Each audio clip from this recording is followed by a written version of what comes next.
strong as anybody. Gundy has got Parker. Oh, he dropped it. Here's on the loose. There goes Nikita. Two teams hoping victory over a rival will carry them to the finish. Incredibly important for both sides. It's that much special because I think a win would mean everything. No, this is no ordinary night. This is chaos, passion, force. Traffic. Dropped. This is Bedlam on Saturday Night Football.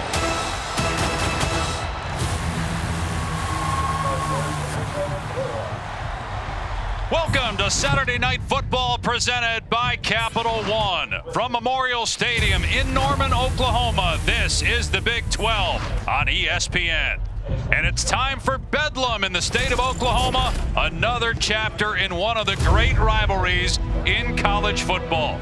The 117th meeting between the Oklahoma Sooners and the Oklahoma State Cowboys. OU was a preseason top 10 team, but enters tonight's game fighting just to make a bowl game at 5-5. Oklahoma State enters tonight 7-3 and ranked 22nd, trying to beat the Sooners for the second straight year. That has not happened in 2 decades.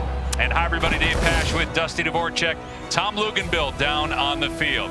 So Dusty, normally this game has not only college football playoff implications, but of course, Big 12 championship implications. Neither are part of the equation, but that doesn't take away at all from this matchup, as you well know, having played in this game 4 times. This is Bedlam. It doesn't get any bigger for the players in this game here tonight. A state divided, houses divided all over the state of Oklahoma, and as Brent Venables told us, it's for a state championship, and it's very important for both of these programs and both of these teams. Oklahoma State's still a chance to win 10 games, and for Oklahoma, hasn't gone the way it's supposed to go in year 1 for Brent Venables. They need to keep that 23 straight bowl streak intact. They need positive momentum for the future of this program under Brent Venables. This is a huge game tonight for Oklahoma. And as you touched on for Oklahoma State, still a chance to get 10 wins.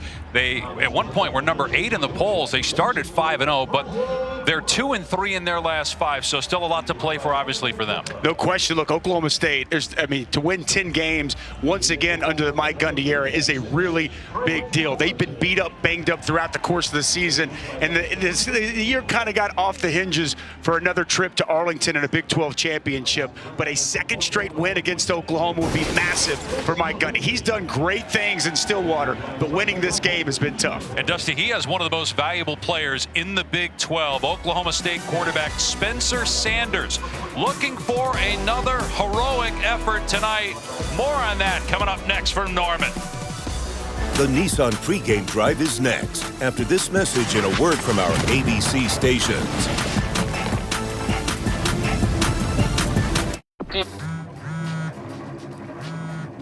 Nissan at home? My new Altima's here.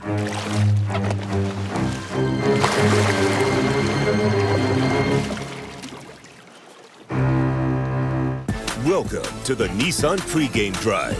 Nissan, premier partner of the Heisman Trophy. 113th straight year these teams have faced one another, second longest in FBS history, Oklahoma and Oklahoma State. And there aren't many players more important to their team than Spencer Sanders is to Oklahoma State. Think about the TCU game. He gets hurt in that game. They have a 17-point lead. They lose.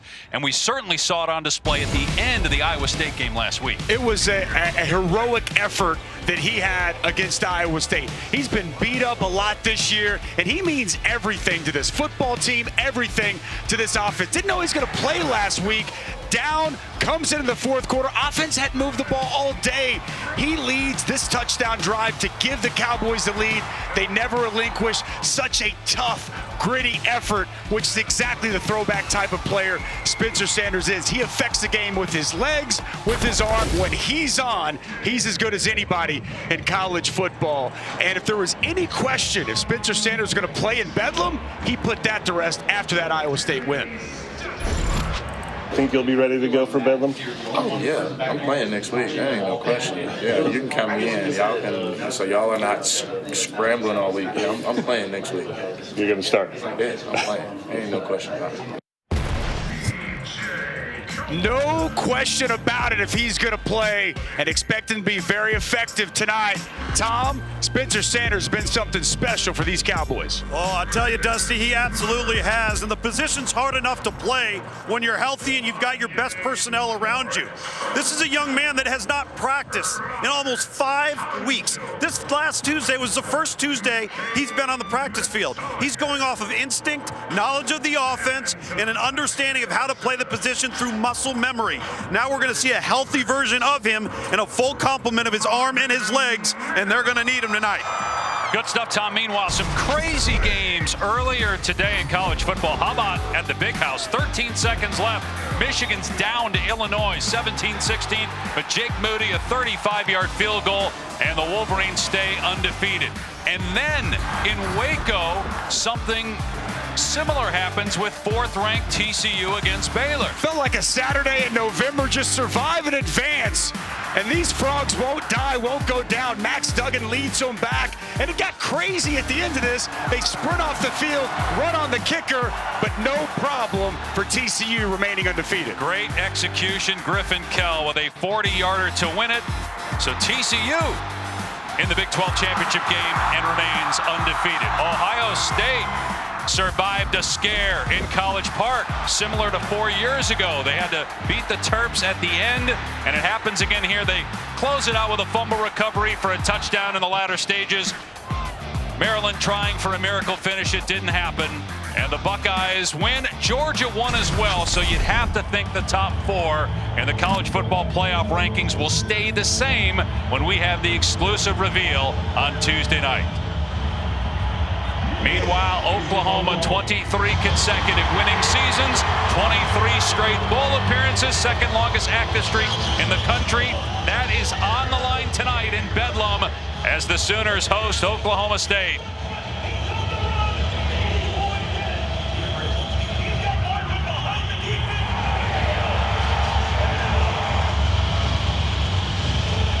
Chilly night here in Norman. Temperature right now at 32 degrees, expected to be in the mid-20s in the second half.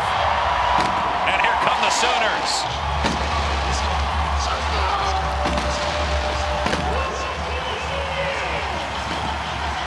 This has been the Nissan pregame drive. Kickoff from Norman is next, and now a look inside Nissan's Heisman House.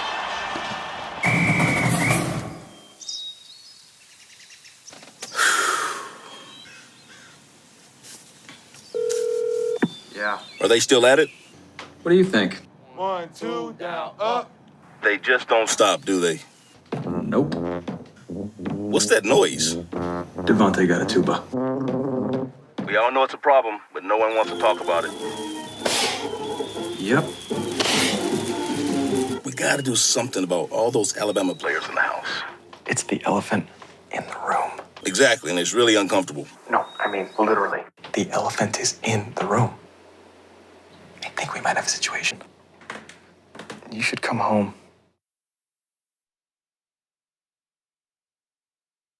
Bedlam to me is one of the most tradition-rich rivalries in the history of college football. Big game in the state for everybody. A lot of emotion, passion, intensity, and they don't like each other much. I've got as much wear and tear in the Bedlam as anybody. It's a fight. It's going to be a fight every time. I'm always excited to play those guys. The in-state rivalry, a lot of people feel very passionate about it. I think a win would be everything. Incredibly important for both sides.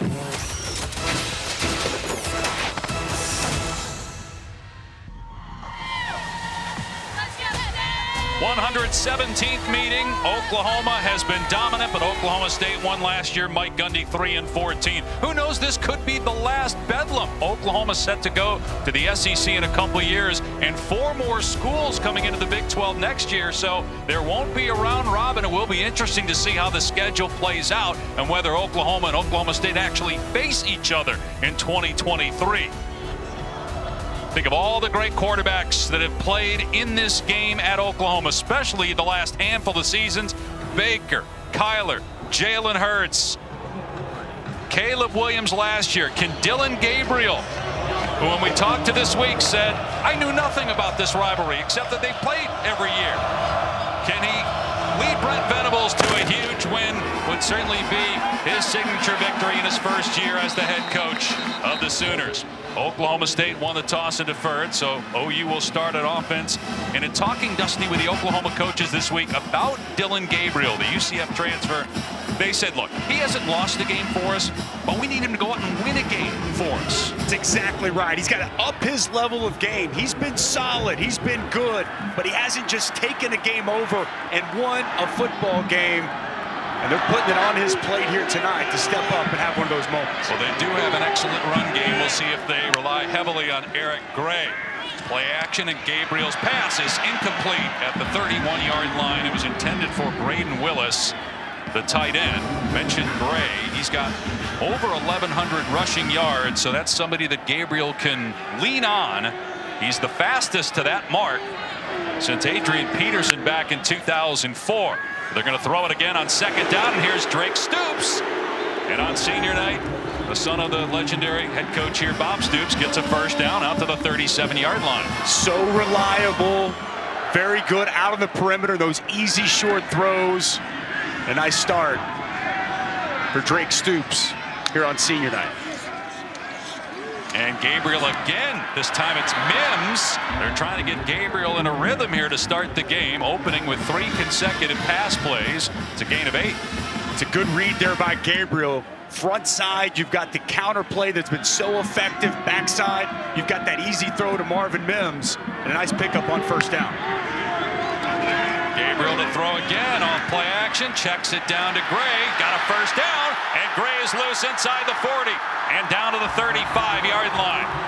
That's the 29th catch on the season for Eric Gray, gain of 19. Well, it's a deep zone coverage. You see the linebackers get a lot of depth. Mason Cobb there in the center, and Xavier Benson, and a nice check down by Dillon Gabriel. And now Gabriel throwing deep, got a man, adjusting to make the catch of Stoops inside the 5 at the 2-yard line.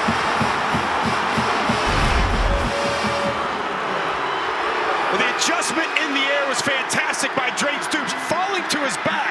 Good strong hands as he makes the catch. Flanagan got lost in coverage flat-footed, and Stoops got behind it. Now they hand it off. Gabriel faked it and takes it in for the touchdown. He fooled them all. That was the only run play on that drive.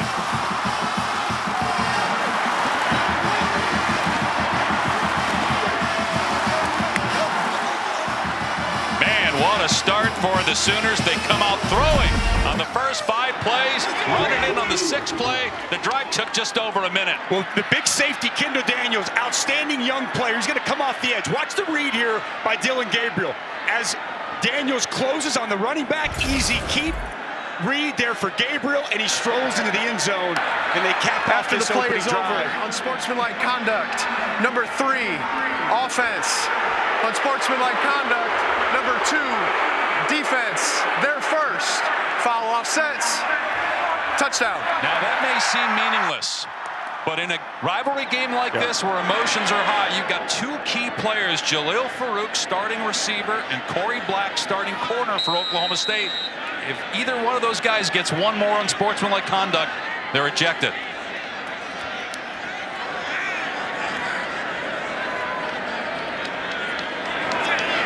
Zach Schmidt on for the point after. 7-0 Oklahoma. We're talking with the offensive coordinator, Jeff Levy, this week. He said we need chunk plays in the throw game, and we need to finish off drives. They got the chunk play to Stoops, and they finish off the drive with a Dillon Gabriel touchdown.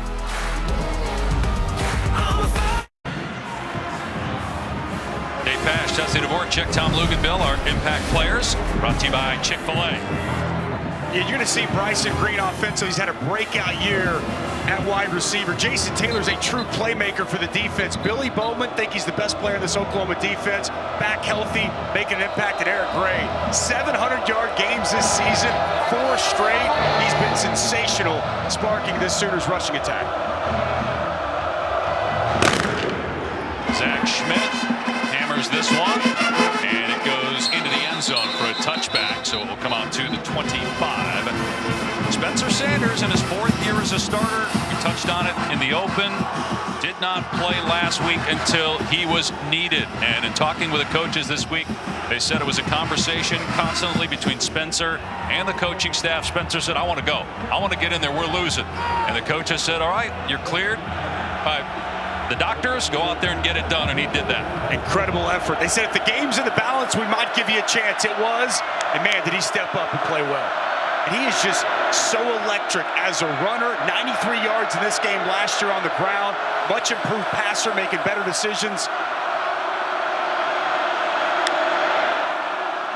He'll throw it on first down and completes it out to the 31. Catch made by Braden Johnson, who is back after missing a month. They have their full complement of receivers now. They've had several guys injured throughout the year. Really been the story of their season, Dave. You know, injuries littering both sides of the football, but clearly receiver finally get some of these guys back healthy. And Braden Johnson got a chance to be an impact player in this game. After a gain of 4, Sanders to the air again, and a tip nearly picked off. Almost intercepted by Ethan Downs, a defensive lineman who is downfield. It'll be third down. Well, one thing you'll see from this Ted Roof and Brent Venables defense, a lot of zone drops. Ethan Downs, the linebacker, just gets right in that hook curl area. Nice eyes on the quarterback, and a nice play by the defensive end. Sanders, a wide receiver screen that's snuffed out. Presley on the catch, but down he goes at the 30-yard line. Stuck by Deshaun White. It's fourth down. Well, Deshaun White plays the cheetah position. He's been really good for them a lot of this season. Really good job reacting, diagnosing, and coming downhill. It's both Billy Bowman right in the hip pocket of Presley, and then Deshaun White coming in to finish off that tackle. Really good opening start for the Sooners with the 3-and-out. Logan Ward to punt. This is a bullet right at Mims over his head. Looked like he misjudged it. He's just going to let it go. And it ends up at the 7-yard line. That's a 63-yard punt.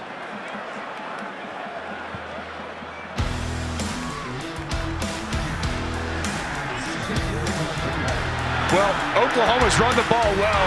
They want to take their shots. They want chunk plays in the pass game.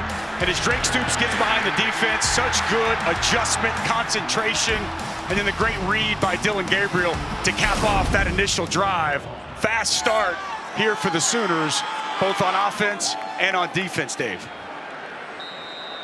Gabriel, who is from Hawaii, started out at UCF, played 3 years there, but was hurt most of last year, transferring to Oklahoma. Here's Eric Gray's first carry. He had a reception on that opening drive. It's a gain of about 3. Kendall Daniels on the tackle. The Oklahoma offensive line really starting to settle in last handful of games, playing with physicality in the run game. And Gabriel over the middle. Mims, who's had some issues with drops, hung on to that one. Out past the 25-yard line. It's a gain of 19. Well, they brought some pressure there. You see Kendall Daniels, the safety, come down, leaves Jabbar Muhammad one-on-one man-to-man coverage, and a nice pass by Dylan Gabriel. Gabriel off play action, now being forced out of the pocket, but what a throw. Stoops made the catch, his third already. 12 more yards, and Dylan Gabriel off to a hot start. Well, the pressure comes again. Kendall Daniel is going to come downhill, get the big shot on Gabriel. It's good coverage, but a better throw and catch. Drake Stoops off to a hot start here tonight. Such a reliable weapon for this offense in Drake Stoops. So again, this drive started on the 8, already at the 40-yard line. They go empty here, moving Gray outside the pocket. Pressure off the edge, and Gabriel gets out of there on the move, and then just hoists it out of play into the stands. Kendall Daniels had some pressure that time, and Gabriel recognized it and did well to get out of there. Well, again, Kendall Daniels, you're going to see him come off the edge. And, you know, Tom, this is a guy you and I talked a lot about. He's got great size. He's 6'4", 205, and clearly Derek Mason bringing him around the line of scrimmage, very involved, bringing some pressure with this redshirt freshman. He's so long and rangy, and he covers so much ground. He's like Isaiah Simmons was at Clemson. They run Gray here to the left, and little hesitation, gets the first down past midfield. Boy, Eric Gray, who is a transfer from Tennessee, had just 1 carry in the Bedlam game last year. He fumbled that, lost possession, and we didn't see him the rest of the game, but he's become much more reliable this year.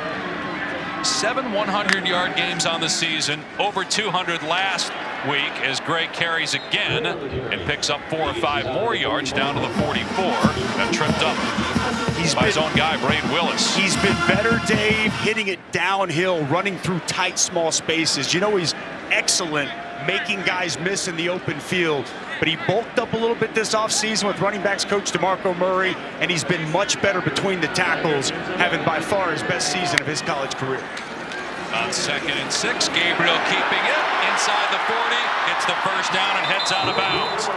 Stepping out at the 34, 11 yards on the carry for Gabriel. And no backside defender. Everybody's sticking and staying with the running back, Eric Gray. And the second time here early on, we've seen a very good read by the quarterback, Dillon Gabriel, picking up an easy first down. Gabriel off play action, throws it to Gavin Freeman, the true freshman, stumbles to the 30. Freeman, only his 3rd catch on the season. So to bring up 2nd down and 6. Oklahoma chewing up this Oklahoma State defense, which comes in 128th ranked against the pass. Gabriel going to work again, looking deep. Got a receiver wide open. It's caught for a touchdown. Farouk is there. Nobody covered him. 30 yards and a score.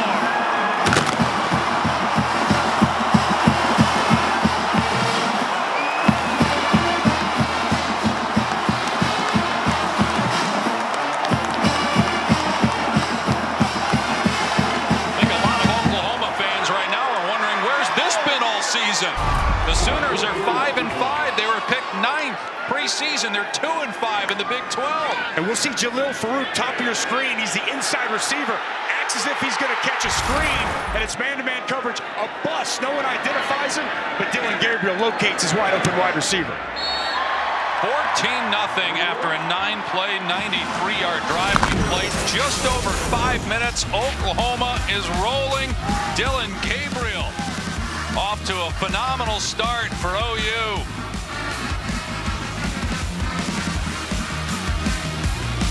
The Venture X car. Saturday Night Football on ABC is presented by Capital One. What's in your wallet?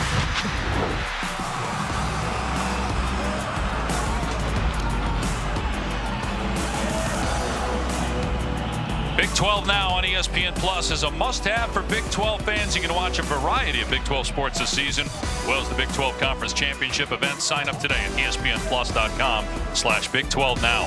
Had a chance to talk to Brett Yormark, the new Big 12 commissioner, before the game. Congrats to him and all the teams in the Big 12 moving forward. Massive media rights deal that they've reached with us here at ESPN. Awesome.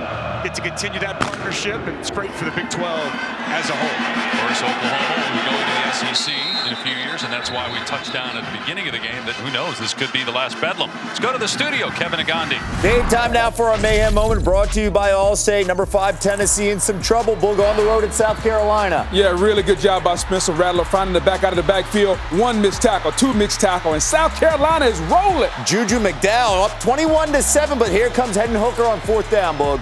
Your best player on offense, throw the little slot fake here, easy picking on his head. Good one on ESPN right now. South Carolina up a touchdown. Dave, back to you. All right, Oklahoma State, Kevin, taking over after another touchdown, and they're not on the same page, and it's an interception. C.J. Colden was the only guy who could catch that because the receiver never ran the route, Jaden Bray.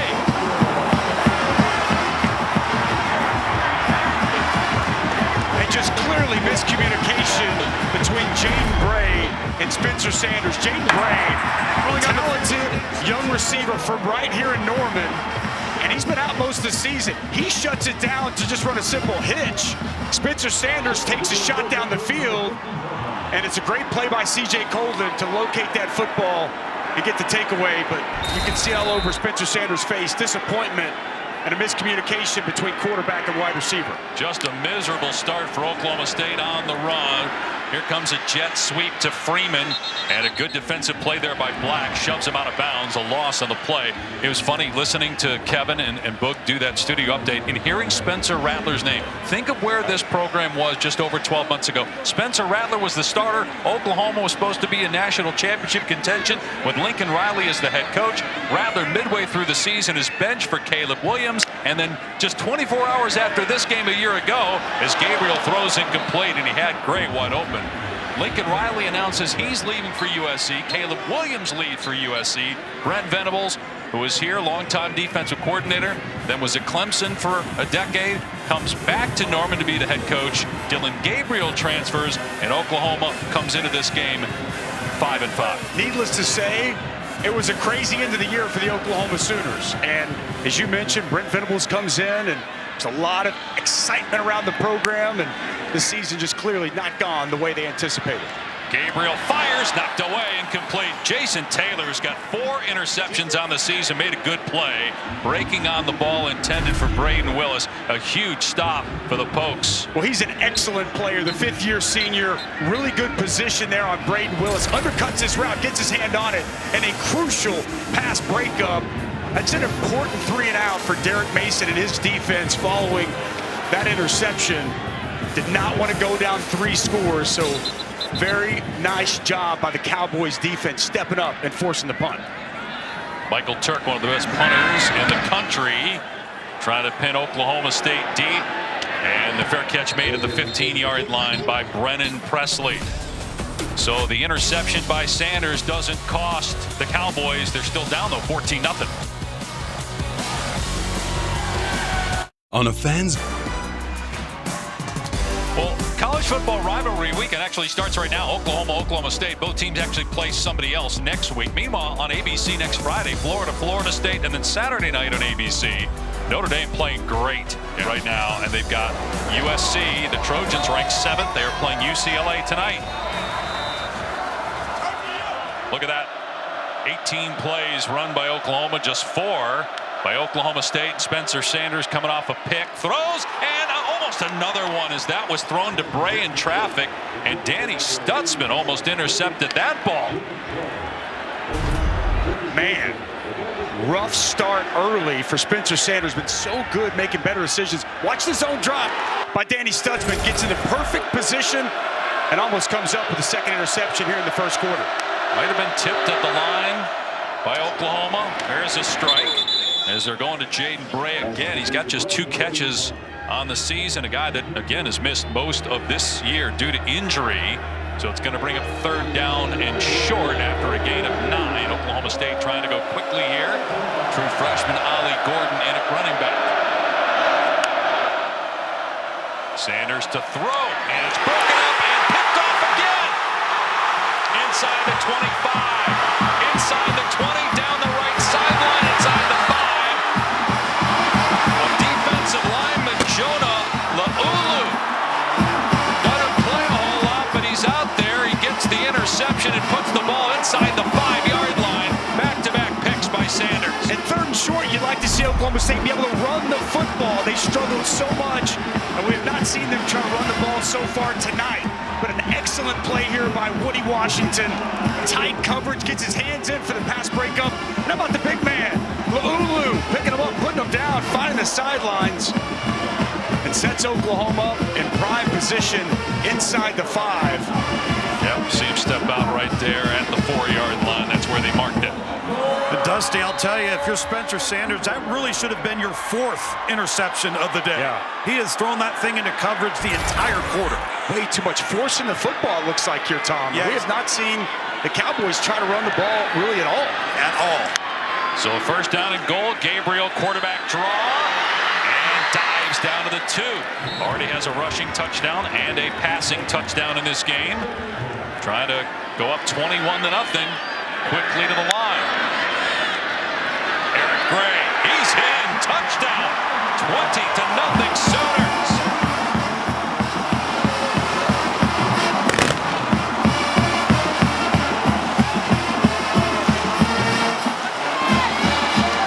Well, Bedlam can also mean confusion, and there are a lot of Oklahoma State fans perplexed right now at what they're witnessing. They're getting minutes into the game.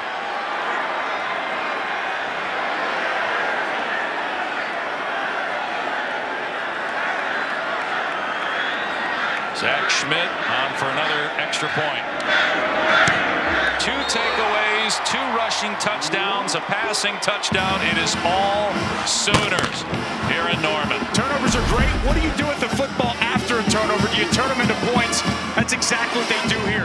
Left side of the offensive line, really with a nice job opening up that hole for Eric Gray. 72, McCabe Matoyer. The center, Robert Conjal, starting for Andrew Rain. Securing nice blocks and giving enough space for Eric Gray to hit it downhill and find the end zone, putting the Sooners up 3 touchdowns here early. Wow, what a start for the Oklahoma Sooners, and for the Cowboys. Just, it could not have started any worse for Spencer and Oklahoma State.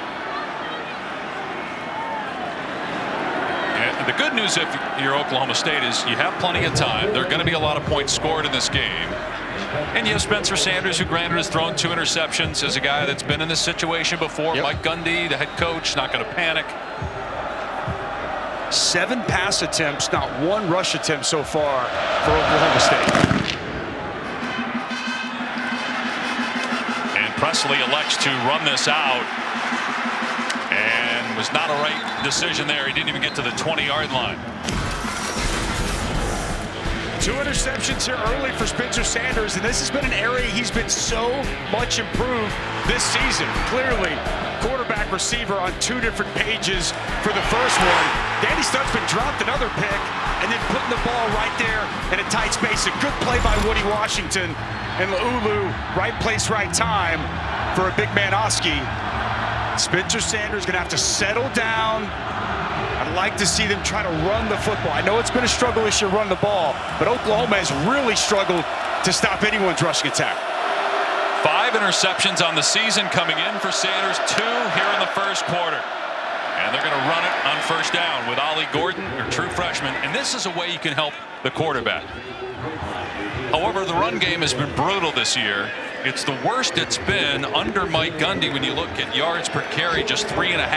Dominic Richardson has been the go-to guy, but they want Ollie Gordon, who they think is really talented, to get more reps. That was just his 27th carry of the season. Here's number 28, and he gets grabbed by Jordan Kelly at the point of attack. Maybe even lost yardage on the play. 3rd down. Yeah, Jordan Kelly, guys played a lot of football here at Oklahoma, 5th-year senior. You see him cross the center's face real quick. Nice job with the short area quickness, playing on the other side of the ball and creating the tackle for loss. That's one thing Oklahoma has done very well this season. Top 5 in the country in tackles for loss. But 3rd down, that's a different story, as they struggled mightily this season to get off the field.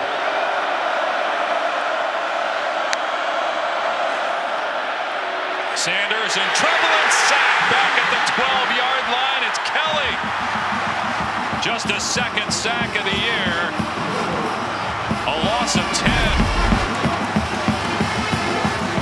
Well, it's 88 Jordan Kelly once again. Watch him as he works laterally. He's going to be working on Taylor Maturko. Just a simple chop rip. As he gets past him, closes to the quarterback. And a huge series there for the 5th-year senior out of Tulsa. Nice job with the hands by Jordan Kelly, getting off the block and getting the sack. Logan Ward on to punt again. Mims is under it, and the fair catch made at the 42-yard line. So 45-yard punt, no return. Well, you think about all the great teams they've had. 2000 and 2021 in particular, winning the national championship in 2000. 4 BCS national championship appearances, 4 college football playoff appearances. But this year, 5 losses, most since 2014. 5 losses in conference, most since 1998. The last time they had a losing season, John Blake was the head coach back in 1998 when they finished 5-6. But they got a 21-0 lead in possession. Gabriel's pass is caught. Stoops upended after he made the grab at the 42-yard line by Sean Michael Flanagan, a pickup of 3. And look, Coach Venables, he understands and recognizes the standard Oklahoma. He embraces that. This is not the season he thought coming into the year. Gray breaks a tackle past midfield. 1 man to beat.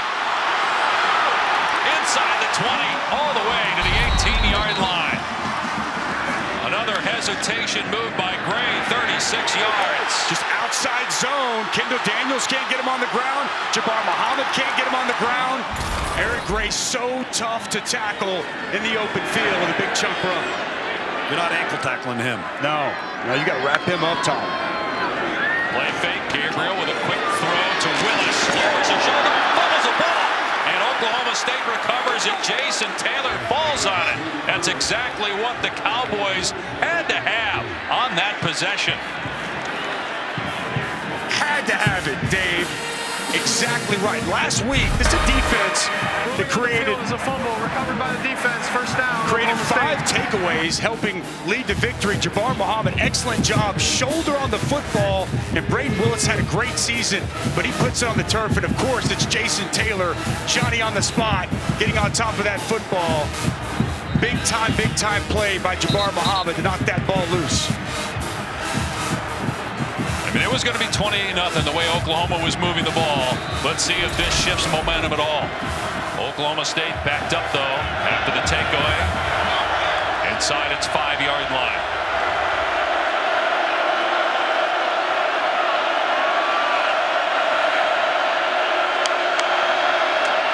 They're going to run Jaden Nixon. Got some room across the 10. There are markers down. Might be offside.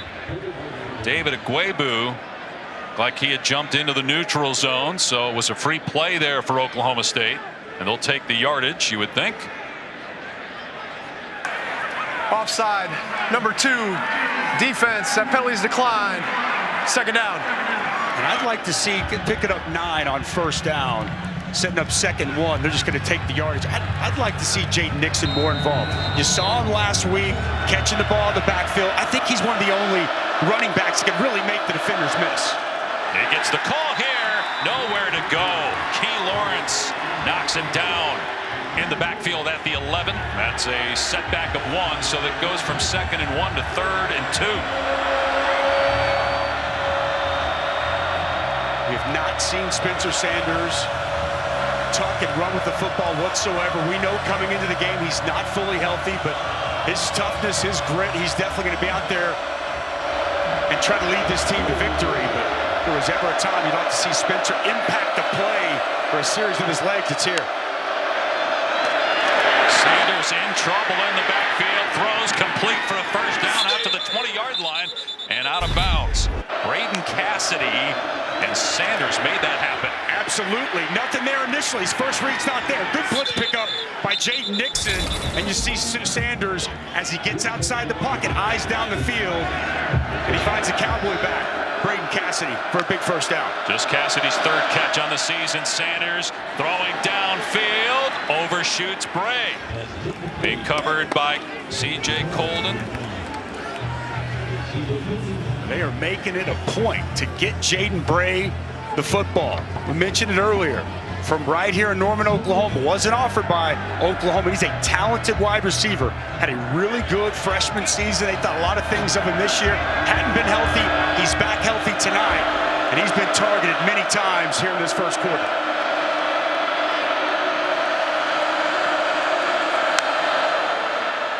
John Paul Richardson on the swing pass. And he gets stood up by Washington. And a short gain on the play. Maybe 2 as they motion Richardson into the backfield, trying to get it to him in creative ways. Washington had a big game against Oklahoma State last year, had 2 picks, but the Sooners lost that one. Really good defense. Billy Bowman forcing that ball to bounce, and good contain from Oklahoma. And this is traditionally where you'll see a Brent Venables defense dial up some pressure. Let's see if Ted Ruth comes after Spencer Sanders. Ruth, the defensive coordinator, on 3rd and 8. Sanders just dumps it off to Jaden Bray, and he's not going to get the first down. Stood up at the 26-yard line, about 3 yards short of the line to gain by Danny Stutzman, their leading tackler, and so it's 4th down. This is a really good play by Danny Stutzman. Oklahoma State, this is a play they run a lot. Just set up the running back screen, and Oklahoma showed as if they were going to bring pressure. They don't. They sit back. They play a little bit drop 8 zone coverage. Stutzman right there makes a nice tackle to force the punt. Oklahoma had been much better early on in this game on 3rd down. Here's the punt by Ward, getting a lot of work tonight. Mims backpedaling, and the fair catch made at the 25 for the Sooners. Take a look at the Taco Bell Live Más student section. Student sections across the country are competing to be the Live Más student section of the year all season long. Well, these fans, they've been waiting for something like this to cheer for. They got off to a 3-0 start, and then they lost 3 in a row, and then there was a 49-0 bludgeoning by Texas. Worst loss in the series. They also got beat by TCU 55-24. I think we all realize now just how good TCU is. Kansas State as well. Both those teams punching their tickets to the Big 12 championship. Gabriel off play action, in trouble, dumps it off to Braden Willis, and Willis is knocked out of bounds at the 31-yard line for a gain of 6 on the play. Smart play here by Dylan Gabriel. He wants to take a shot down the field, but it's well covered. Just check it down to his tight end. Oh, the athleticism, a little hurdle from Braden Willis going out of bounds. Wide receiver screen to Mims, first down and more, dragging a defender all the way past the 45 out to the 47. 16 yards for Marvin Mims. Jabbar Muhammad had a hold of him, but he took him for a ride. Tom, we talked to Derek Mason about the tackling. Well, it's been poor here early for Oklahoma State. It really has. A lot of lunging and a lot of guys on the ground. More running room, this time Javonte Barnes to the 44-yard line of Oklahoma State. They're getting huge plays on first down. There's 8 or 9 more yards. And this is their #1 run play. That's the GT counter. Pull, backside guard, tackle, big hole, and a nice chunk run on first down. Gabriel off play action, slings it to Mims. Broken tackle at the 40. Mims able to get inside the 25, but a touchdown-saving tackle that time by Jason Taylor. They still get 23 yards on the play. And again, Jabbar Muhammad been so good in coverage at times this year. Was great last week. Just misses that tackle in the open field. You got to be catch tackle in that spot. And a really nice job after the catch by Marvin Mims. It's got his focus back, Dusty. Yeah, had some drops, Tom, this season. Gabriel pumps, looking deep, airing it out into the end zone. Stoops is there, got it, touchdown, Oklahoma.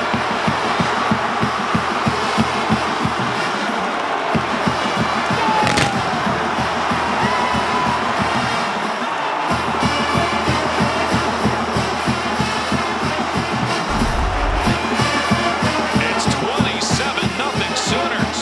Let's make sure this is a cat. But how about the dime by Dylan Gabriel? Man, has he been on. And quality concentration, no question. That's a touchdown for Drake Stoops. Jeff Levy told us this week, we need more chunk plays in the throw game.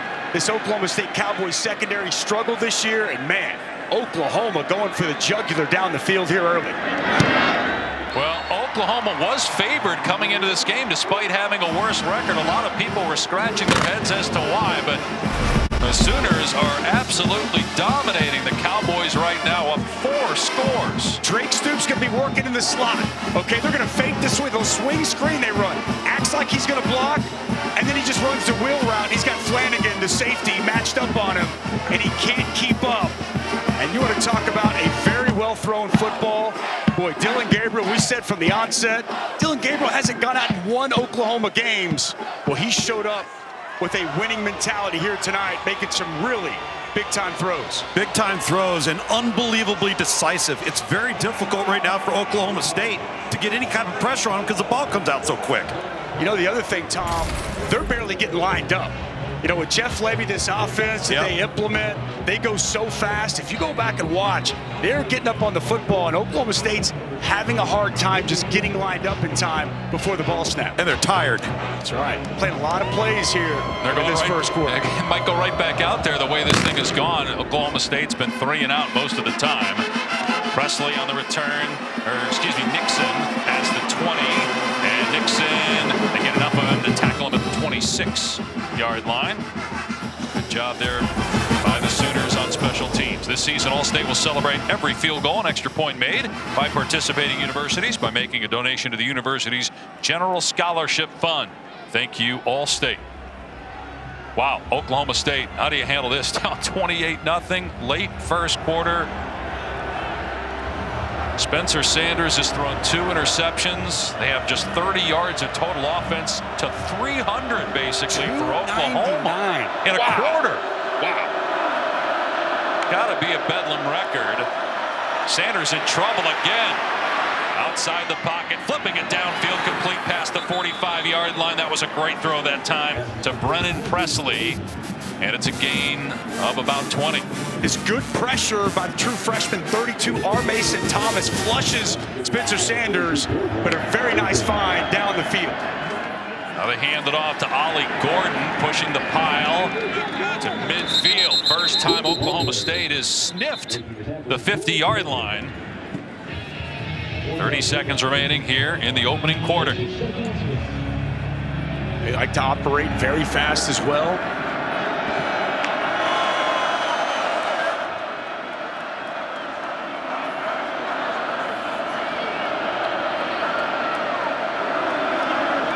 Sanders will throw on 2nd down and 6.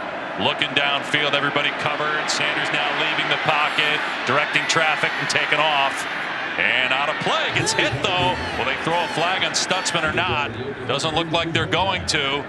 It's a first down for Oklahoma State. I think whenever he came to hit Spencer Sanders, he's still in bounds. Now, you can clearly tell he's heading out of bounds. But when this contact happens, he's still in the field of play. Spencer kind of let up as he was hitting the sidelines. Smart play by Spencer Sanders to pick up that first down. 28-0 Oklahoma. It's the largest first quarter lead ever for Oklahoma over Oklahoma State. Dylan Gabriel with a couple of touchdown passes and a touchdown run. We'll be back after this message and a word from our ABC stations. It's been a struggle for Mike Gundy, whether he was the quarterback, an assistant coach under Les Miles, or the head coach against Oklahoma. He actually grew up attending Oklahoma games, and when he was a youngster, originally committed to play for the Sooners, ended up at Oklahoma State, and the rest is history. His team might be history if they don't score on this drive. They're down 28-0, but Spencer Sanders slides. He got hit there. Backside from Broyles, but it was a clean play as the slide was just beginning. It's a gain of 5. Mike Gundy is Oklahoma State Cowboy football. And those 2 wins as an assistant, they were on teams I played on, including his best memory in 2001 when Rashawn Woods caught a late touchdown pass here in this stadium. They had the Big 12 South Trophy on the sidelines, and they didn't give it to us that day because Oklahoma State came in as massive underdogs and got the win. That was my first taste of this rivalry. Before that, had no idea what this thing was all about. Yeah, you guys were 30-point favorites in that game and lost. Sanders with everybody covered, just going to throw it away. Good job downfield by the Oklahoma secondary. So it'll bring up 3rd down and 5, and you have to think 4-down territory for Oklahoma State, even though it's this early in the game. They are inside the 40-yard line. Mike Gundy's 2nd longest tenure, along with Kyle Whittingham at Utah. Longest being Kirk Ferentz at Iowa.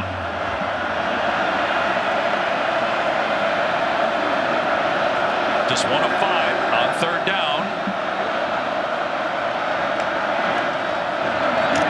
Sanders has single coverage and a completion inside the 25-yard line. Braden Johnson, 15 yards, first down, Oklahoma State.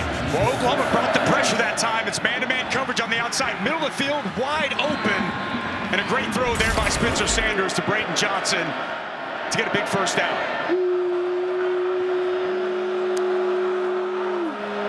Johnson went off the field there, Dave. Limped off the field. Keep an eye on that. Just came back after missing a month.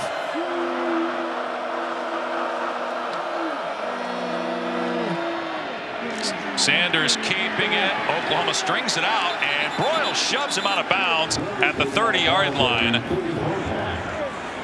Loss of 6 on the play there. You wonder, Sanders hasn't been 100% with that right arm like normally. Would he just throw that away instead of trying to run out of bounds and lose 6 yards? That's a design run play, though. I mean, they want to get him on the perimeter. It's the way that play is designed. It's well defended there by Ethan Downs, and then you saw Justin Broyles coming downhill. He better be careful there that close to the sidelines. I think that probably almost drew a flag.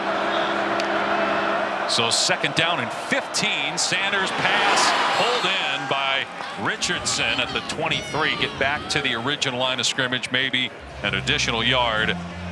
Bring it up 3rd down. And you start to call plays as if you're in 4th down territory. At this point, you just want points. Absolutely. No, I think you got to score touchdowns. The way this Oklahoma offense has been operating, this has got to be 4-down territory.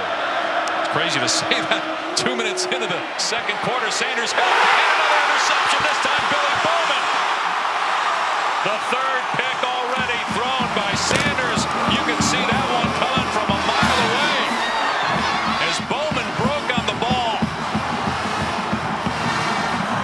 Well, Billy Bowman has so much range, and the ball skills are off the charts. When he's a part of this defense, they're a little different. You're going to see a corner blitz come off the edge, going to bring the pressure from the boundary, and Spencer Sanders a little late to identify. That ball should be out now. He waits too long. It allows Billy Bowman the opportunity to get over the top and get yet another interception and take away on the field for the Sooners defense. First down. He throws that thing just a second sooner, Tom. It might be a walk-in touchdown. Yeah, and I'll tell you, Dusty, Oklahoma's doing a remarkable job of not giving him any clean looks. What he thinks he's getting isn't what he's getting post-snap, and I think he's seeing ghosts a little bit. Ball's getting thrown up for grabs. And Spencer Sanders took a big shot. You could see him on the sideline. He was in some pain. The College Football Playoff semifinals and the College Football Playoff National Championship on ESPN. Over the years, this game has always seemed to have college football playoff implications, certainly Big 12 title implications. Neither of those a factor in this one, but still obviously meaningful for so many reasons. As they give the ball to Gray here on first down, he doesn't get anything. Going to bring up second down and 10. A little extracurricular activity as Wanye Morris, the right tackle, gets upended. No flag. Let's take a look at the hit by Stripling on Spencer Sanders. He was in some pain on the Oklahoma State sideline after throwing his third interception. Well, he's been in pain for a lot of this season, but clearly tonight, as the score is getting the wrong direction, that pain starts to settle in just a little bit more. Give Oklahoma defensively a lot of credit. They've been throwing a lot of different looks at Spencer Sanders. Think he's a little bit confused in exactly what he's getting and what he's seeing. It's been a real struggle here early on in Bethel. Gabriel pass too wide to Freeman, fourth down, so a stop there for Oklahoma State. Spencer Sanders, he was like the guy that certainly everybody in Stillwater wanted to be the hero this week after the great quote. We played it for you at the outset of the telecast. It wasn't just us that liked it. When Brent Venables played a highlight tape for his team to get them fired up for Bedlam, it included highlights of previous games and quotes from coaches and players over the years. The first thing was the quote, Spencer Sanders saying, yeah, I'm playing, as he's holding his right arm and his right shoulder's wrapped in ice. That fired up everybody. Just Sanders has not responded on the field as it's pulled in by Brennan Presley after a 48-yard punt. No return. Spencer Sanders going right back to work. We'll see if he can bounce back. Taco Bell. Saturday Night Football, presented by Capital One on ABC, is brought to you by Carvana. They'll drive you happy. And Taco Bell. Vote for this month's Live Más student section on the Taco Bell app. You see a young Mike Gundy there in the shot. That was one of the losses for Oklahoma State. Barry Sanders, a rushing touchdown in that game. They end up losing. They beat Oklahoma last year, the last time they won back-to-back in the series, 2001, 2002. It's been a struggle this season, as you well know, for Oklahoma, ranked top 10 preseason. But right now at 500, they have a 23-game bowl streak on the line. But they lead 28-0, looking to get bowl eligible. Sanders on first down, leaving the pocket, hoists it deep downfield, incomplete. Ethan Downs with pressure on Sanders right in front of the Oklahoma bench. It's really good effort from the backside. Ethan Downs never quits on the play. Looked like he might have tipped that pass, Dave, as the ball was delivered. Sophomore out of Weatherford, Oklahoma.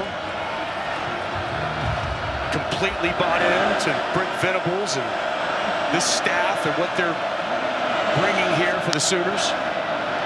Sanders has their man wide open. It's caught for a first down by Brennan Presley out to the 42-yard line. So that's a first down there for Oklahoma State, much needed. Gain of 12 yards.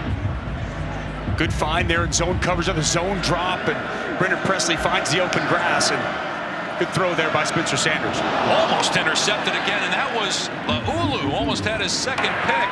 Ruling on the field is an incomplete pass. Second down. The intended receiver was Langston Anderson, but Laulu almost had another one. We've seen a lot of zone drops, man, and they are dropping right where Spencer Sanders' eyes are going. Really good job getting in the throwing lanes by these Oklahoma defensive ends. Big man, Hawaii transfer for almost his second pick of the night. Sanders, again, good coverage downfield by Oklahoma. Sanders just has to throw it away, and he got hit again. We've seen that a lot. Spencer Sanders trying to create space. Jalen Redmond gets a shot in. And so now it's 3rd down and 10. It's just coverage down the field was good. Nowhere to go with the football. And Jalen Redmond, who can really run hot at times, probably the best interior pass rusher they have with a nice rush, getting Sanders to the ground. Boy, the Cowboys, they need points. They need to come up with something here on this drive. Sanders to the air. Laulu coming off the edge. Sanders passes high, but a nice catch made by Rashad Owens, another guy who has not caught a lot of passes this year. That's just his 3rd reception. And it's 4th down. Oklahoma State gonna have to punt. Sanders just off. Everything's off tonight. Throw a little bit high there. He had Owens wide open. And impossible not to respect Spencer Sanders and the toughness he plays with. But here early on this ball game, he has just really struggled in just about every facet of his game. Logan Ward, we've called his name more than any other Oklahoma State player in the game. He's the punter. That takes a Cowboy leap inside the 10 and all the way down to the 3-yard line. That bounced 12 yards. It hugged that far sideline and ends up being a 49-yard punt. One of the best things to happen for the Pokes in this game.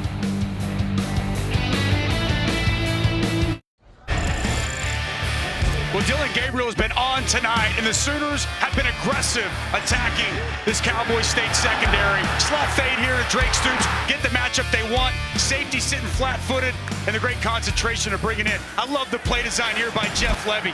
As you're going to see, just a bubble wheel route for Jalil Farouk, wide open on the sidelines, and another touchdown pass for Dylan Gabriel. He's got 2 passes for touchdowns and a rushing score. And they run it here on 1st down as they're backed up at their 4-yard line. Mason Cobb in on the tackle on Eric Gray. So loss of 1 on the play at the 3-yard line. Well, Mason Cobb has had a great season this year. Instinctive, knows for the football, studies tape, really learned a lot from Malcolm Rodriguez whenever he was at Oklahoma State. And this year has been his time, and he's really been a bright spot for Derek Mason, that defense. Let's see, you talk about the lack of tackling on this team. He's actually been their one mainstay in tackling. That's right. Yeah. Gray off the left side gets drilled at the 5-yard line. Big hit by Taylor. Gain of a yard, maybe 2. Now 3rd and long. Oklahoma getting right to the line here, leading 28-0 early 2nd quarter here in Norman. 30-degree night. I haven't called Brock Martin's name yet tonight. One of the leaders of this defense. Good edge rusher for Oklahoma State. They could use some pressure and a big play here defensively. He's number 9 coming off the edge there. Gabriel from the end zone throwing incomplete over the head of Stoops. So that's a big stop there for Oklahoma State. It started with the great punt. See what kind of field position they can get here and try to finally get some points. Oklahoma plays at Texas Tech next week. Oklahoma State plays West Virginia in Stillwater next week. And again, with Oklahoma leaving for the SEC here in a few years, not a guarantee with 4 new teams coming to the Big 12 that these 2 teams will play next year. Some early mock-ups of what a Big 12 schedule could look like next year, and didn't necessarily have Bedlam as a part of it, to your point, Dave. Presley backing up after a great punt, fields it inside his 40, in trouble, but he does make the first man miss. And Presley up to the 45-yard line, tracked down by Woody Washington. 55-yard punt, though, from deep in his own end for Michael Turk. Kickoff here Sunday with NFL Countdown, 10 a.m. Eastern. Matt Hasselbeck with All Access, Patrick Mahomes and Andy Reid. And then Monday Night Football from Mexico City. The 49ers starting to get whole again. They face the Cardinals, 8 Eastern, 5 Pacific, ESPN, ESPN Deportes, and the ESPN app. Our coverage starts Monday Night Countdown at 6. Hey, I know a guy who's going to be at that game in Mexico City. What's his name? What is it? I think it's Cash? No, Pash. Dave Pash will be on the call for the Cardinals.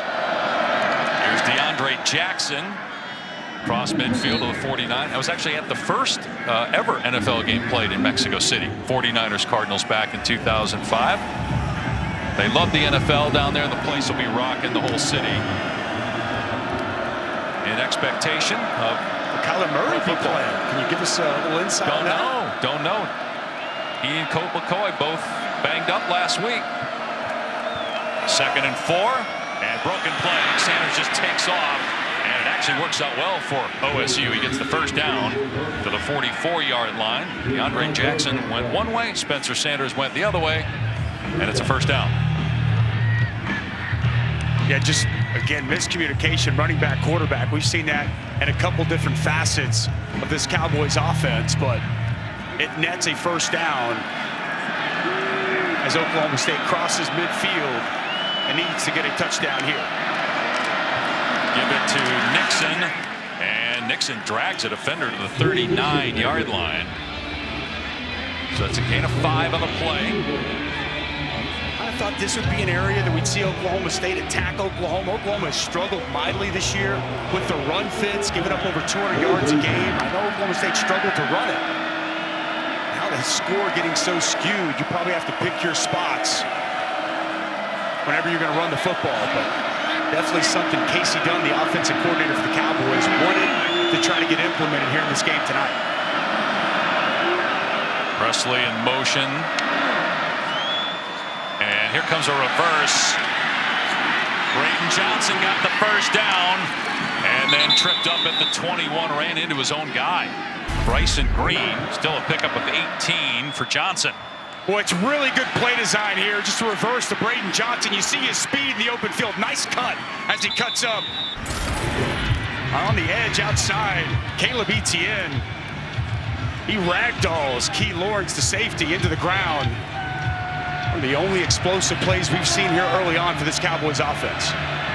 This play call there by Casey Dunn, and it works. And Etienne, a first-year starter, lost 50 pounds to get down to 325 just to play. Sanders sees a lot of room in front of him, so he slides. He started that at the 18, so pickup of 4 for Oklahoma State, trying to get win number 8 on the season, but obviously going to have to score on just about every possession the rest of the way, and probably can't give up any more points. That's smart there. 3-man rush, zone coverage. Big hole opens up on the offensive line, and Sanders gets a nice pickup. Deepest they've been into Oklahoma territory. Good blocking downfield by Brayton Johnson, as John Paul Richardson had some room to run, picked up 8 yards. It'll be 2nd down and short. Obviously the best drive of the day by the Cowboys. Let's see if they can get in the end zone. It is a first down, so it'll be 1st and goal from the 10. You referenced it. Brayton Johnson, nice job helping John Paul Richardson get just enough to move the chains and get here inside the 10-yard line. John Paul Richardson, man, he's just so reliable. Kind of reminds me of Dylan Stoner, an old Cowboy that played here years ago. 1st and goal for Oklahoma State. Here's a jet sweep, looking to throw is Richardson, and he just throws it into the crowd incomplete. So a couple of trick plays on this drive. The first one got Oklahoma, that one did not. What's really well done here by Woody Washington. He's not taking the bait. You see Brayton Johnson corner the end zone, and Woody Washington in that zone coverage continues to get depth right there where he needs to be. That's a smart play, though, by John Paul Richardson. Intentional grounding, flag. Number 17, offense. That penalty will be enforced at the spot of foul, loss of down, 2nd down.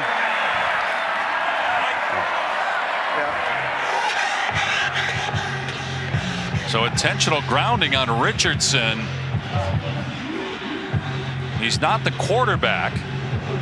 Quarterback's the only one that's able to get outside the tackle box and throw it away. So, but I still thought though, he's in the vicinity of the receiver. Yeah, I don't like that call. Huge penalty. Yeah. Second down and goal now from the 20. Sanders moving to his right. Everybody covered, and Sanders down at the 22. Another negative play. Loss of 3. Ethan Downs back there for OU, and now it's 3rd and goal on the 23-yard line. Well, Ethan Downs been very active here tonight. Really good job coming to balance and making Spencer Sanders make a decision and nowhere to go down the football field. It will look like by far the most promising drive. You're now 3rd and goal from the 23-yard line. Can't take a sack here, Dusty. You've got to get points here. I haven't seen Bryson Green be involved much. Off the edge pressure, it's picked up. Sanders pass is caught inside the 10-yard line and down to the 6. Rashad Owens, what do you do? 4th and goal from the 6-yard line. Do you take the points? Or knowing that your defense hasn't been able to stop Oklahoma, you're going for a touchdown? I think you got to go for a touchdown. You're down 28-0, and that's not what Mike Gundy's going to do. He's going to take the points. 4.5 minutes ticking down left in this first half. But it's still the first half. A lot of time. You never know what can happen. At least get something on the board. Yes. They get the ball coming out of 3rd. They do get the ball coming back. Man. So Tanner Brown, who's missed just 1 field goal all year. He's 17 of 18. And finally, the Cowboys get some points. Still down 25. But at least they're on the board with 3:56 to go in the first half. Just minutes away, Boger, McFarland, Kevin Nagant here. Some call this weekend Statement Saturday. What statements are we seeing right now? Teams looking ahead. Tennessee down, USC down, North Carolina lost. Better get focused on your business at hand right now. Ohio State surviving, Michigan surviving, TCU surviving. The highlights, a lot of them, pretty good ones. Back to you, Dave. Yeah, wild day with early teams surviving, and now at night you got a lot of teams down that are highly ranked. Trying to come back. Here's Billy Bowman getting a chance at some kick returns, and he throws it the length of the field to Mims, who's got some room past the 30. Mims past the 40, and finally out of bounds at the 44-yard line. Wow, how about this creativity and imagination? Pulling all out tonight. Billy Bowman, who is an excellent return man and apparently can play quarterback if he needs to, throws it all the way across the field to a wide open Mims, well blocked on the side. Was that the old Tennessee Titans play from way back in the day? Was that the Nashville Music City Miracle? Yeah, there it is. Against the Buffalo Bills. Look at the difference in the offense, although you couldn't get. Yeah, at some point you knew they'd have to come down to earth after that incredible first quarter, as there's a drop at midfield. Jaleel Farouk, who had a touchdown catch in the opening quarter, put that one on the ground. Now a late flag comes in. We got some jawing and pushing and shoving going on.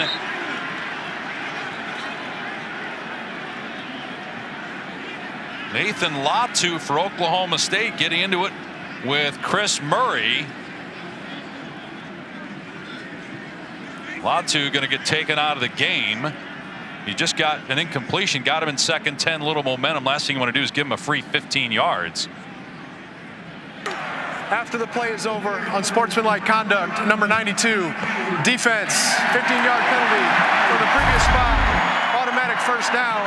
That is number 92's first unsportsmanlike conduct foul of the game. Well, we've seen some pushing and shoving, and look, it's bedlam. There's no love lost. But they missed that. I mean, come on, that's. Yeah, I mean, you know what? Wanye Morris with the hit. That's a bad call. Yeah. That should be on Wanye Morris. That's ridiculous for him to hit Cobb, and then that didn't warrant a flag. That's a miss by the official. Oh, almost picked off on a pass toward the sideline by Colin Oliver.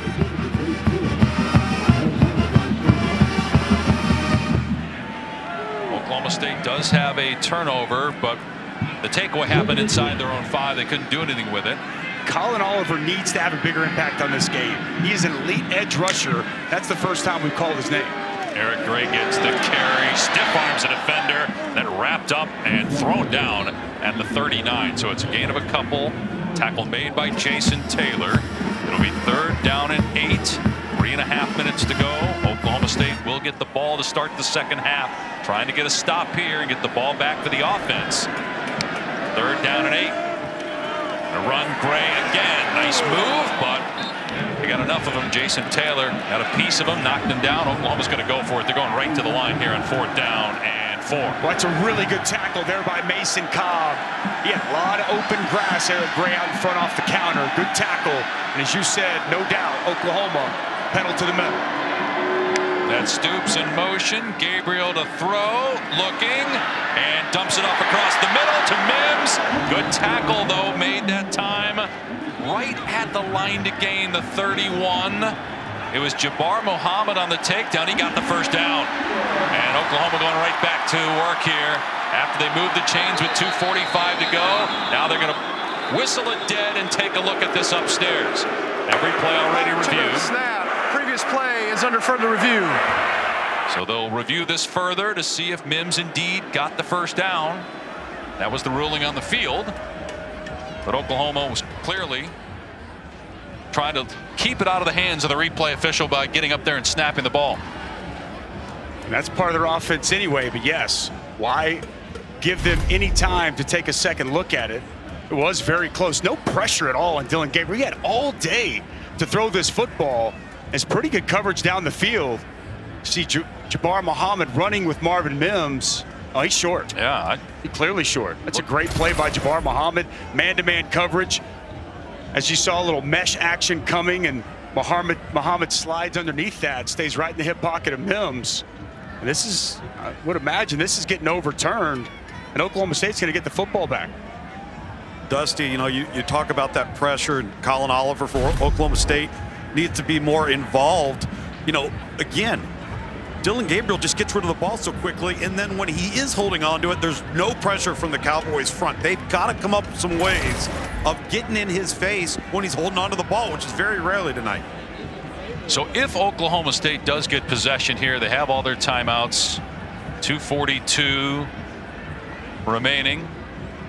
Chance to get something before halftime, and again, they get the ball to start the second half. After review, the runner is short of the line to gain. It'll be Oklahoma State's ball at the 32-yard line, 1st down. So a turnover on downs. You understand why Brent Venables went for it there. Oklahoma State has a little momentum now. Can they put together a drive and get some more points here before halftime? Would be huge, Dave. I mean, absolutely huge.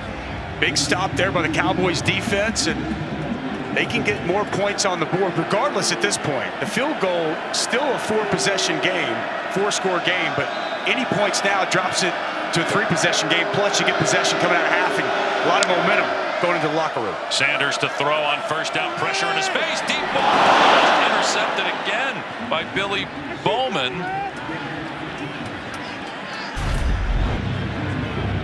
Already 3 picks thrown by Spencer Sanders and several others that almost were intercepted by Oklahoma defenders.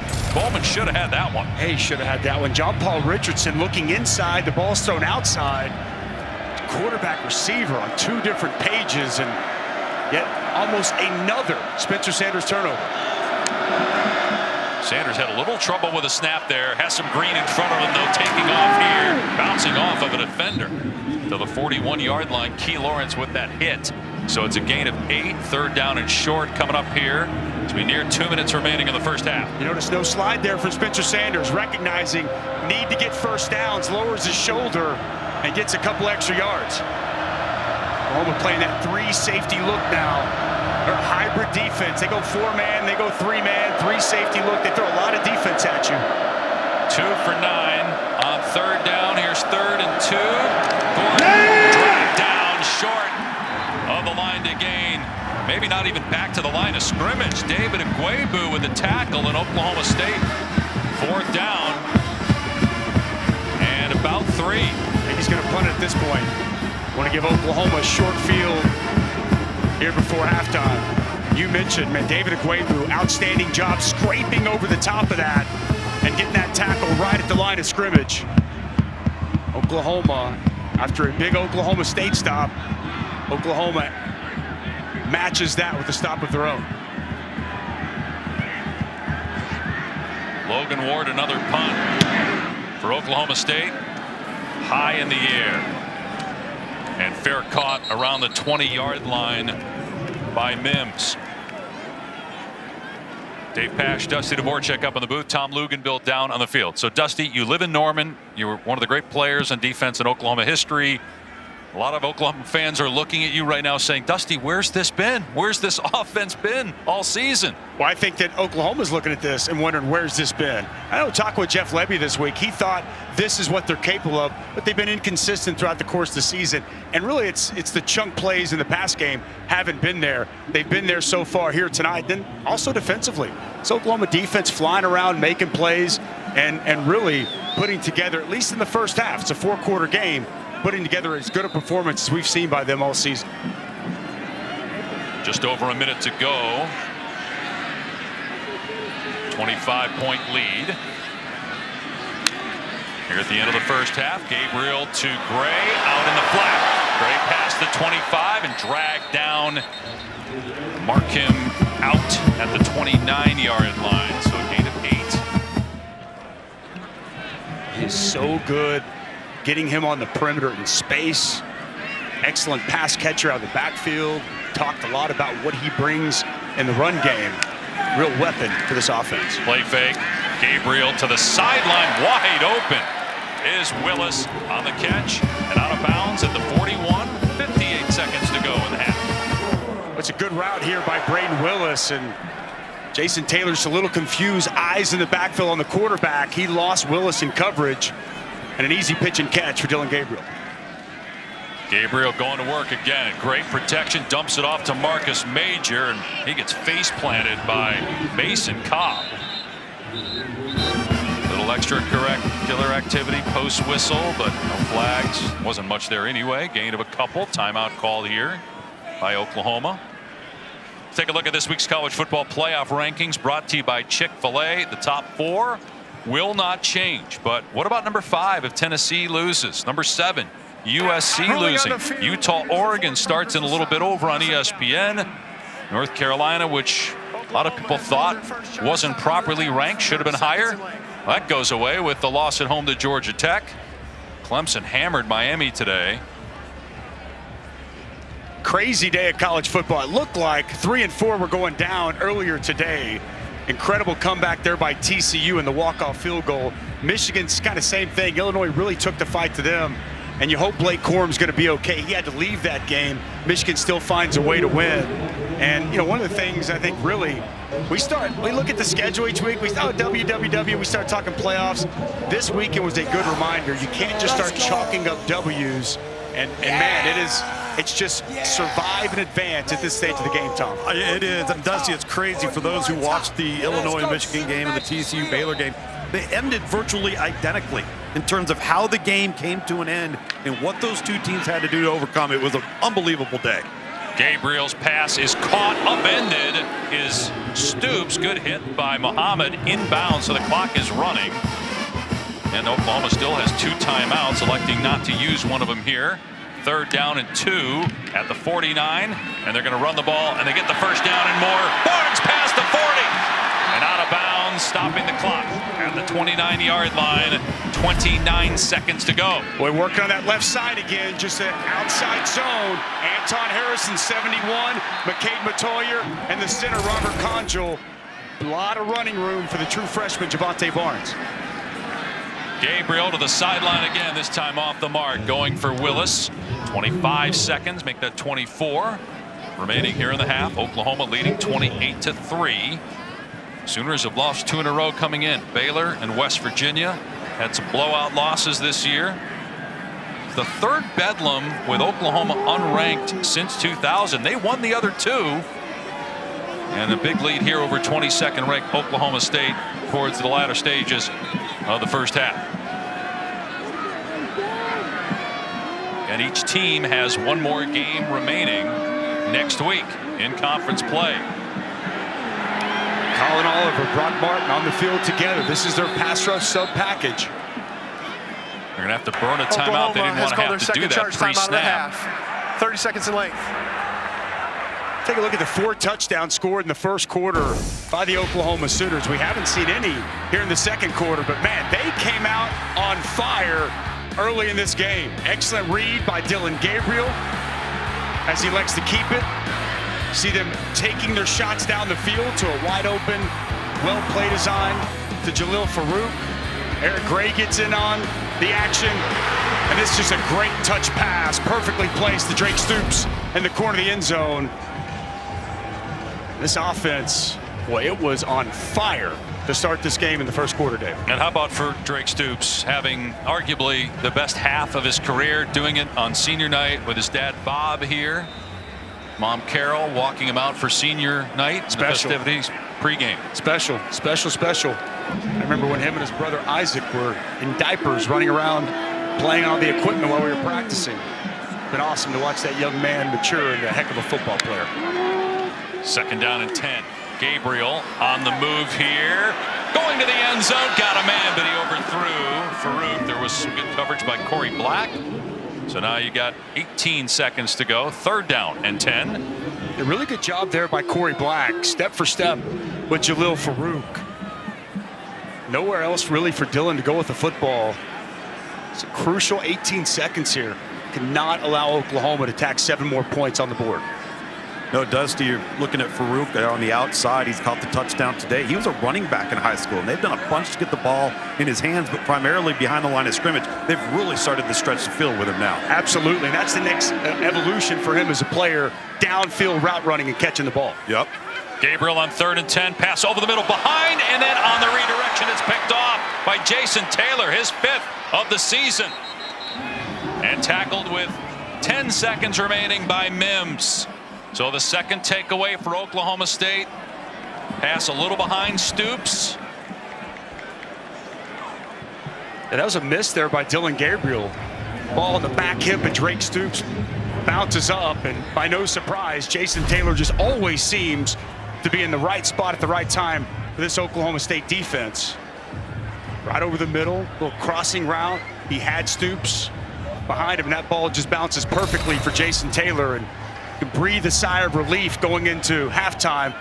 If you're Mike Gundy in Oklahoma State, then it's only a 25-point deficit. But as we touched on at the start of the telecast, the Oklahoma coach is saying this week, we need Dillon Gabriel to win us a game. It's something he had not done like some of the previous guys that were always in the Heisman conversation. But what a first half for Gabriel.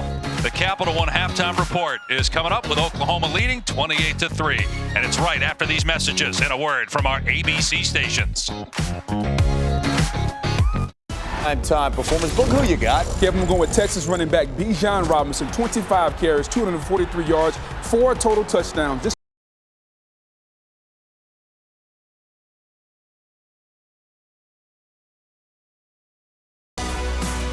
Welcome back to Saturday Night Football presented by Capital One. From Norman, Oklahoma, you're watching the Big 12 on ESPN.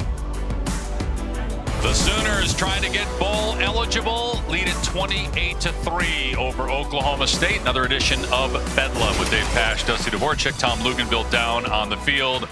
And we could talk a lot about Oklahoma's offense, and we should. Dillon Gabriel and the offense great in that first half. Well, let's give some love to that Sooner defense as we look at our fighting spirit moment, brought to you by Modelo. It's a defense that struggled for a lot of the season, but tonight, a ton of success. And we're seeing a lot of different looks. A lot of zone pressure. Stutzman off of one side, dropped the defensive end off the other, and it's great tight coverage from Woody Washington and the dropping defensive end right there to make a play. Also, seeing some more pressure coming off the edge. Bring the corner, safety over the top, quarterback's late, and Billy Bowman, this defense, able to make Spencer Sanders pay. The Sooner defense, 5 tackles for loss, 3 interceptions, 5 quarterback hurries. They forced 3 3-and-outs. They'd only had 6 in all the last 3 games. And, you know, some of it's on Oklahoma State. They couldn't find a rhythm. Spencer Sanders seems a little bit off, not on the same page with his receivers. But you got to give this Sooner defense a lot of credit. They've taken a lot of heat throughout the course of the season, at least through one half. In this Bedlam, they showed up, and they played about as good as we've seen all season.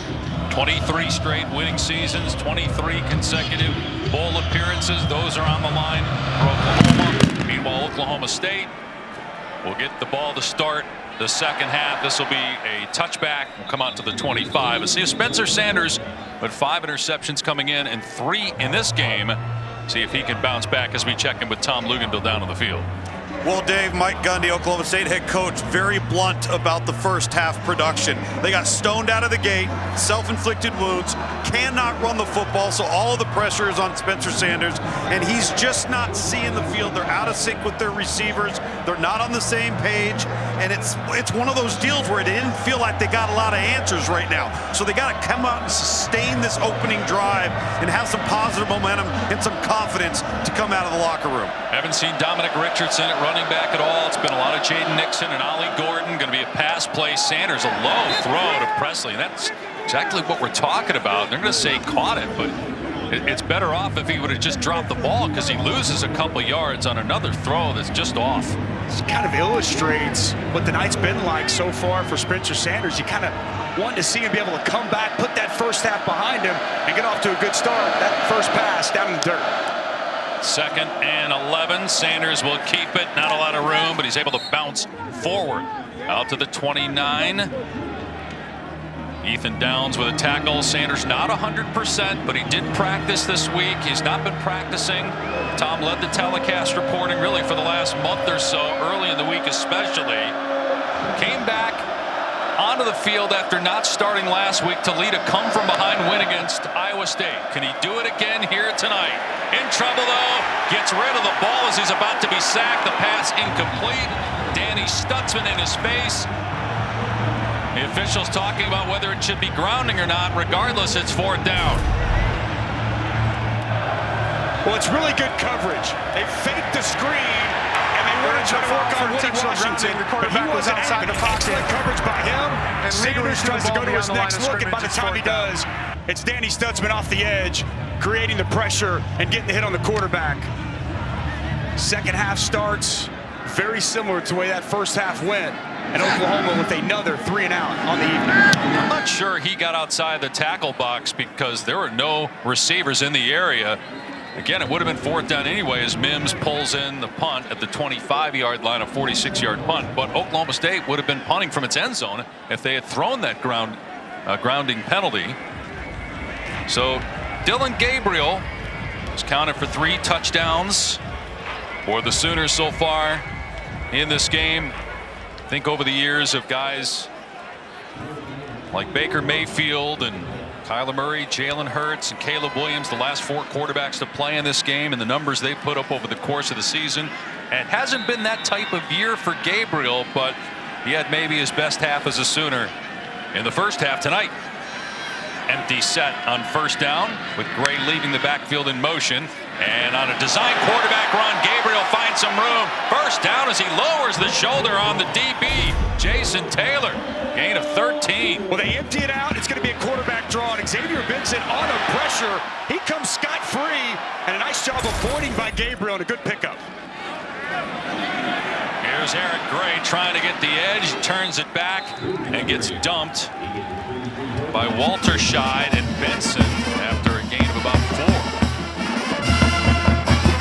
4. Nice job on the right side of the offense. This offensive line's really come together this year. Bill Bedenbaugh, the offensive line coach, one of the best in the business.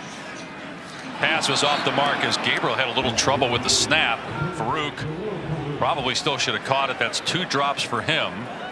And a big 3rd down here for Oklahoma now. Hits him right in the hands. Doesn't look it all the way in, but talking about Eric Gray, 1,000-yard rusher. Oklahoma's had 11 1,000-yard rushers since 2014. Next close in the country is 8. It's incredible what we continue to see from this Oklahoma ground game over the last several years. Right, we talk about all the great quarterbacks, but how about all the great running backs over the years? As Gabriel throws downfield, and making the catch is Mims for a 1st down. Boy, what a play. Dylan Gabriel escaping the pocket. Looked like he might be just throwing that one away. Gain of 19, but there is a penalty marker down. It might come back. Holding number 71. Offense, 10-yard penalty from the previous spot. Still 3rd down. Anton Harrison. It's been pretty much a clean game in terms of penalties for both teams, but Harrison with a costly hold. When Anton Harrison, the best of these Oklahoma offensive linemen, he's had an excellent season. so far, working on Colin Oliver. Didn't really see much of a hold there. Didn't see exactly what drew the flag, but fortunate for Oklahoma State to back Oklahoma up. 3rd down and 15 instead of 1st down inside the 40 of Oklahoma State. 2 minutes into the 3rd quarter. OU leading 28-3. And that pass knocked down. It was intended for Theo Weiss and Corey Black. Broke it up. Now it's 4th down. And Oklahoma will punt. Boy, they dialed up the pressure. Man-to-man coverage. Middle of the field is open. Excellent job getting the hand in there by Corey Black on the outside, working one-on-one with Theo Weiss. Gets the pass breakup and forces the punt. Surprised they didn't push the ball downfield a little bit there, Dusty. Nobody in the middle of the field. It wasn't. You're exactly right, Tom. No points for Oklahoma since the 1st quarter. All 28 came in that opening quarter. Turk again smokes it, and it dies at the 1-yard line. Touched at the 4. Boy, that's as good as it gets. Off one hop, it lands at the 1 and checks up. 66-yard punt by Michael Turk, who is a 2-time first-team All-Pac-12 punter at Arizona State. He transferred a year ago. He's leading the Big 12 in punting, and he pins the Cowboys deep. Over the middle and... Hey, that rookie corner. Tuesday, we'll have the exclusive reveal of the next college football playoff top 25 rankings, 7 Eastern on ESPN and the app. Be interesting. The top 4 is going to stay the same. The question is, do any of those teams move at all? Do you see TCU or Michigan moving up? Probably not, but we'll see on Tuesday night as Sanders' pass is almost intercepted again by C.J. Coldon, who's got a pick already in the game, and 3 interceptions by Sanders. There's been at least 4 others that should have been picked.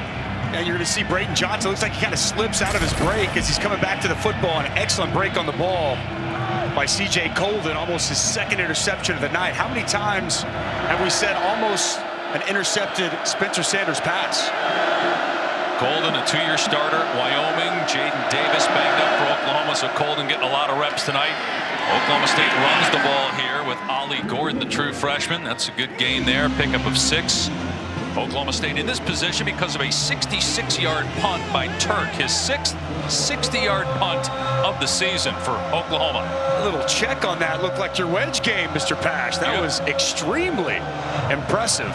You haven't seen my wedge game lately. You got the shanks? There is no wedge game. You got the shanks? With Spencer Sanders, he's come up with a 1st down. I'd like to see him something, get him outside the pocket, get him moving with a run-pass option. On 3rd down and 4 from the pocket, though. Pressure at his feet, and he completes it up past the 25 and a broken tackle. Braden Johnson still going past midfield, stiff arming, and ripped down at the 43-yard line. Big play for Oklahoma State. Gain of almost 50. Well, it's a huge play, and Oklahoma brings pressure. He stands in that pocket, people at his feet, backing away, and a strike to Braden Johnson, and you see the speed in the open field, flipping the field for Oklahoma State. But that big gain to Braden Johnson, huge, huge play here for the Cowboys. Woody Washington with a touchdown-saving tackle. Oklahoma State in Oklahoma territory. Early 3rd quarter. Sanders back to throw. Moves to his right and puts it downfield complete. John Paul Richardson shoved out of bounds by Bowman at the 25. That's 18 more yards. Well, this is an excellent job. You're going to see just a 3-man rush. Nice job stepping up and working to the right by Spencer Sanders. And an absolute dime delivered to John Paul Richardson in stride before he gets hit out of bounds. Injured Oklahoma player is Jalen Redmond, one of their top defensive linemen.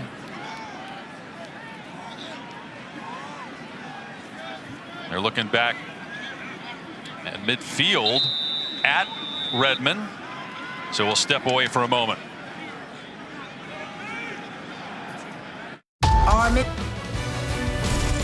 Saturday Night Football is presented by Capital One. Billy Sims, who won the Heisman Trophy back in 1978. Let's take a look at our Nissan Heisman Watch. So C.J. Stroud, 241 passing yards. Boy, Hendon Hooker, even though the 3 touchdown passes, they're losing that game today. Drake May took a hit with the loss at home to Georgia Tech. Blake Corum might be in the driver's seat. And, of course, Michigan-Ohio State in Columbus next weekend. Boy, it was apparent without him in the game.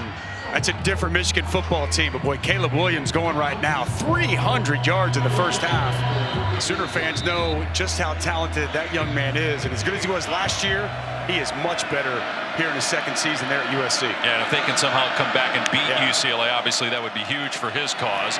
Ollie Gordon up the middle, grabbed and downed after a gain of 2 at the 23-yard line. So second down and 8, early third. It was 28-0 after 1. And nothing offensively for Oklahoma since.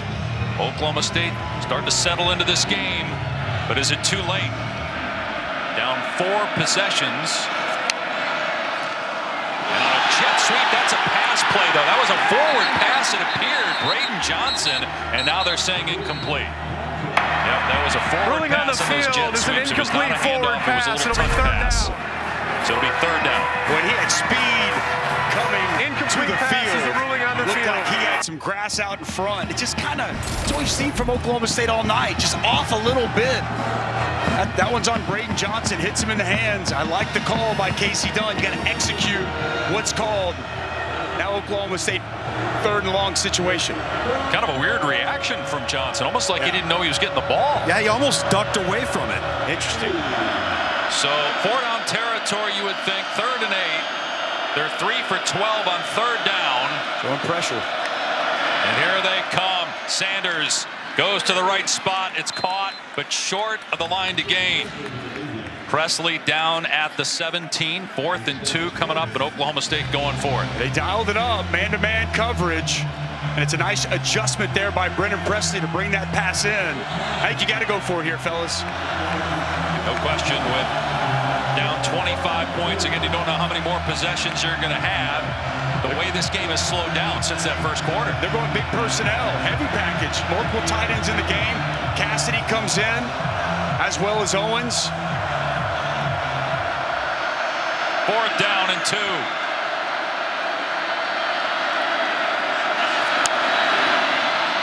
Sanders with a quick throw, and it's caught at the 15-yard line, but is it enough? Braden Johnson tackled right at the 15. This is right at the sticks. I think he's short based on live seeing it. Where's the spot? Haven't seen the football yet. Bodies all around it. It looks short. It's just shy of the 15. You got to push that route up to the sticks, right, Tom? I mean, got to push that route. The pass has to be able to be there. Yeah. It was right at it. Let's take a look and see if Braden Johnson. It was well designed, Dusty. He just didn't take it downfield far enough. It's right at that yellow line, guys. I wonder, too, did he even catch the ball? Did you see how it started to move and then we kind of lost him? You couldn't see the ball at that point?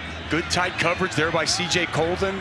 Good job by Braden Johnson to make that catch. Well, this is going to be close. The ball, the placement of the spot actually looked like the ball was further towards the 15, but it's a turnover on downs. They might review this further upstairs. Looking at it now, the yellow line, as we know, is not official.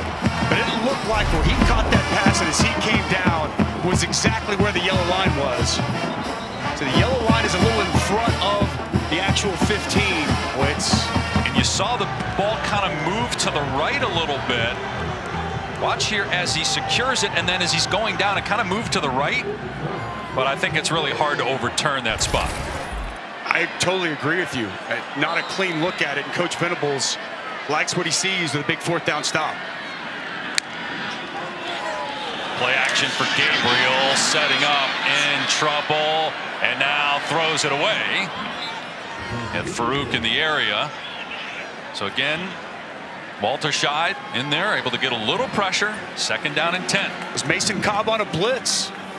Good power, walking the running back into Dylan Gabriel, forcing him to flush. Walter Scheid gets there, as you mentioned, and Oklahoma State defensively is playing much better since that first quarter.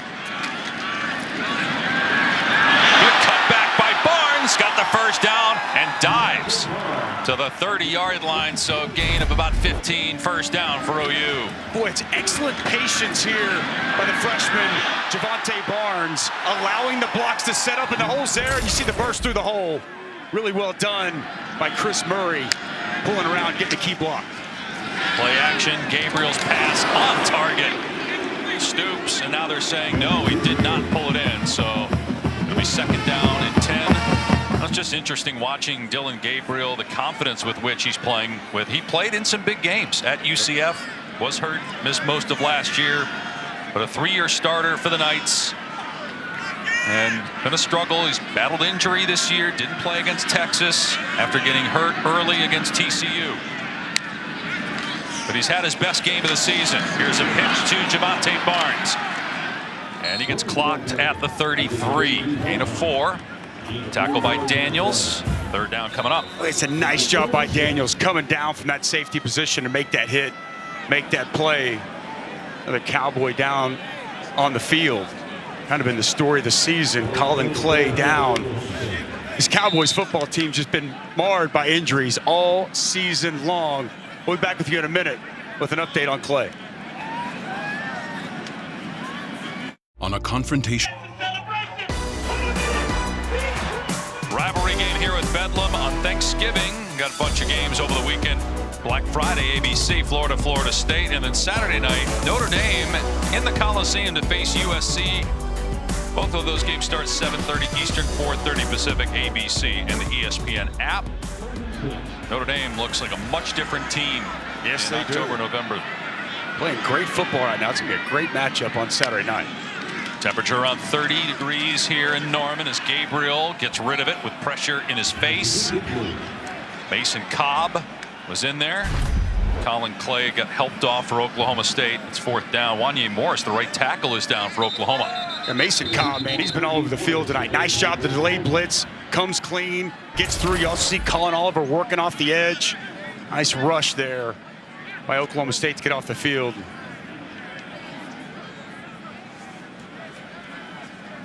So again, Wanye Morris, right tackle, banged up. Meanwhile, Oklahoma getting away a little bit from what it did in the first quarter, running the ball with Eric Gray. I'm a little surprised we haven't seen him get the football more. Coming off a performance, we had 211 in Morgantown, and his ability to make guys miss in the yards after contact, big chunk, 38-yard run earlier in this ball game. And it's not just handing him the football, so good as a receiver as well, and making people miss out in space is really when he's at his best. 98 total yards here tonight for Eric Gray, who has just put together a monster season for this Sooners offense. 6th in the country in yards per carry at just under 7 per game. But it's fourth down. Oklahoma is going to have to punt the ball to Oklahoma State. So all the points were scored in this first quarter. Certainly for Oklahoma, the 3 for Oklahoma State came at the end of the first half. For the Cowboys to have any chance at coming back in this game, what has to happen here? Their offense has to be more efficient. I mean, they got to be on the same page. We've just seen this offense from the very beginning just be out of sync, out of rhythm. They got to find a rhythm and get something going. I thought when they converted on that big third down, backed up from their own end, the completion of Braden Johnson, maybe they found something, but then they sputter here once again. So I just think as much as anything, find a rhythm, get a little confidence going, and find a way to get in the end zone, because it's clearly something that has plagued this team all night. Because again, how many possessions at this point? You got a quarter and a half to go. You know, you get maybe 5 possessions, maybe, and you're down 25 points. But it was the defense in the first quarter that let them down. They got torched as Oklahoma had 299 yards of offense in the first quarter. It could be less possessions than that, guys, if Oklahoma would run the football. All right, yeah, exactly. Oklahoma's time of possession tonight, 13 minutes and 36 seconds. They have not had the ball much at all throughout the course of this ball game. Oklahoma 127th in the country in time of possession coming in. Brendan Presley is deep. And again, Turk absolutely drills this one. Will it check up again? Not this time. 67-yard punt. Wow. But 47 net. It's his longest punt of the season. He just had a 66-yarder last time that stuck at the 4-yard line. He's a fantastic punter. That looks more like your wedge game. That's what you were describing. How about an Iowa State earlier this year? He had an 85-yard punt, and my apologies to Texas this year, 85-yard punt. I mean, that's kind of difficult to even comprehend a punt of that magnitude. All right, so Spencer Sanders, you see the numbers. They haven't really been able to get him going in the run game. He has 3 picks on the night, but again, to have any chance, I'm going to have to drive the team down and score. He drove him down last time. They just couldn't punch it in. They run Jaden Nixon. We have not seen Dominic Richardson, their leading rusher, at all in this game. Don't know if it's injury related or disciplinary, but Richardson has not played. We haven't seen him. Yeah, and he's their physical runner. He's been a bell cow throughout the course of this season. Really the workhorse for this offense. He's can hit it downhill. He struggles to make people miss, but nowhere to be found here tonight. Similar to this Oklahoma State rushing attack. It's been held in check by the Sooners front. Yards per carry, the worst ever under Gundy. That pass knocked away, incomplete. C.J. Colden again stepping in front of that pass intended for Jaden Bray, so it's 3rd and 8. And again, it's just Spencer Sanders being a little bit off. This pass behind Jaden Bray, put that out in front, let him run after the catch. That he's got the coverage beat in man-to-man, and just another misfire by Spencer Sanders. I applaud the toughness, the grit, just for being out here playing this game. I know he's playing through a lot, but man, he has been severely off throughout the course of this evening. It might be the worst game he's played this season. Still some time for him, but it's been a struggle. 3rd and 8, steps hip here. He's got some room, and he makes a man miss. He gets the first down and slides out to the 35-yard line to keep this drive alive. A gain of 13. But again, when you're playing against Spencer Sanders or mobile quarterbacks, you really have to constrict that pocket. Lane opens up, and a great job picking it up with his legs there by Spencer Sanders. Here is a screen to Jaden Nixon. Nixon past the 45, broken tackle, stiff arming down the sideline, and finally shoved out by Bowman at the 37 for a gain of 28. They're good for 2 or 3 of these a game. Just a simple running back screen into the boundary. Nice job, little hurdle there of Woody Washington. With Jaden Nixon, he's got that burst, he's got that big play capability, and a nice pickup by the redshirt freshman running back. Hey, look at the total offense in the 3rd quarter. It was similar in the 2nd quarter. Oklahoma State's offense has been better than Oklahoma since the 1st quarter. Nixon out in space. And some hand fighting with Grimes, who gets him out. Well, you knew Mike Gundy's team would adjust, that there would be some sort of adjustment. Gundy, who's now in his 18th season, won a lot of ball games. They made it to the Big 12 title game last year, thanks in part to beating Oklahoma in Stillwater. Clock at 6.5. Pressure coming. And no running room for Nixon whatsoever. Jeffrey Johnson in there for the Sooners, along with Isaiah Coe. And so now it's 3rd down and long. This front really has stepped up here tonight. Nowhere to go with the football. Danny Stutzman also coming in on an inside blitz. Stutzman, well, he's had some unbelievably bright moments this year. Some other moments that he's going to continue to learn from, but it's about as good as this front 7 has played, stopping the run all season long. It's definitely the most gap sound they've been. Yeah, totally agree, Sean. Yeah. Definitely in 4-down territory. 3rd and 7. That's Bray in motion. And another screen. This worked before, but not this time. Nixon gets dumped, and it was Iguebu in there first.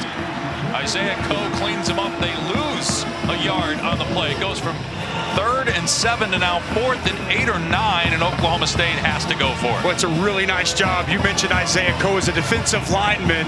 When you feel that lineman let you go, you got to shut it down, find the football.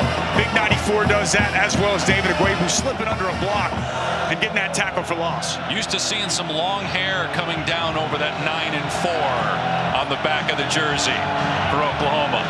The number Dusty wore when he played here for the Sooners. 4th down and 9.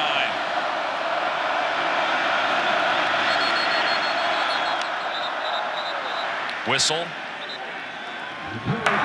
Delay a game. Wow. Offense, 5-yard penalty.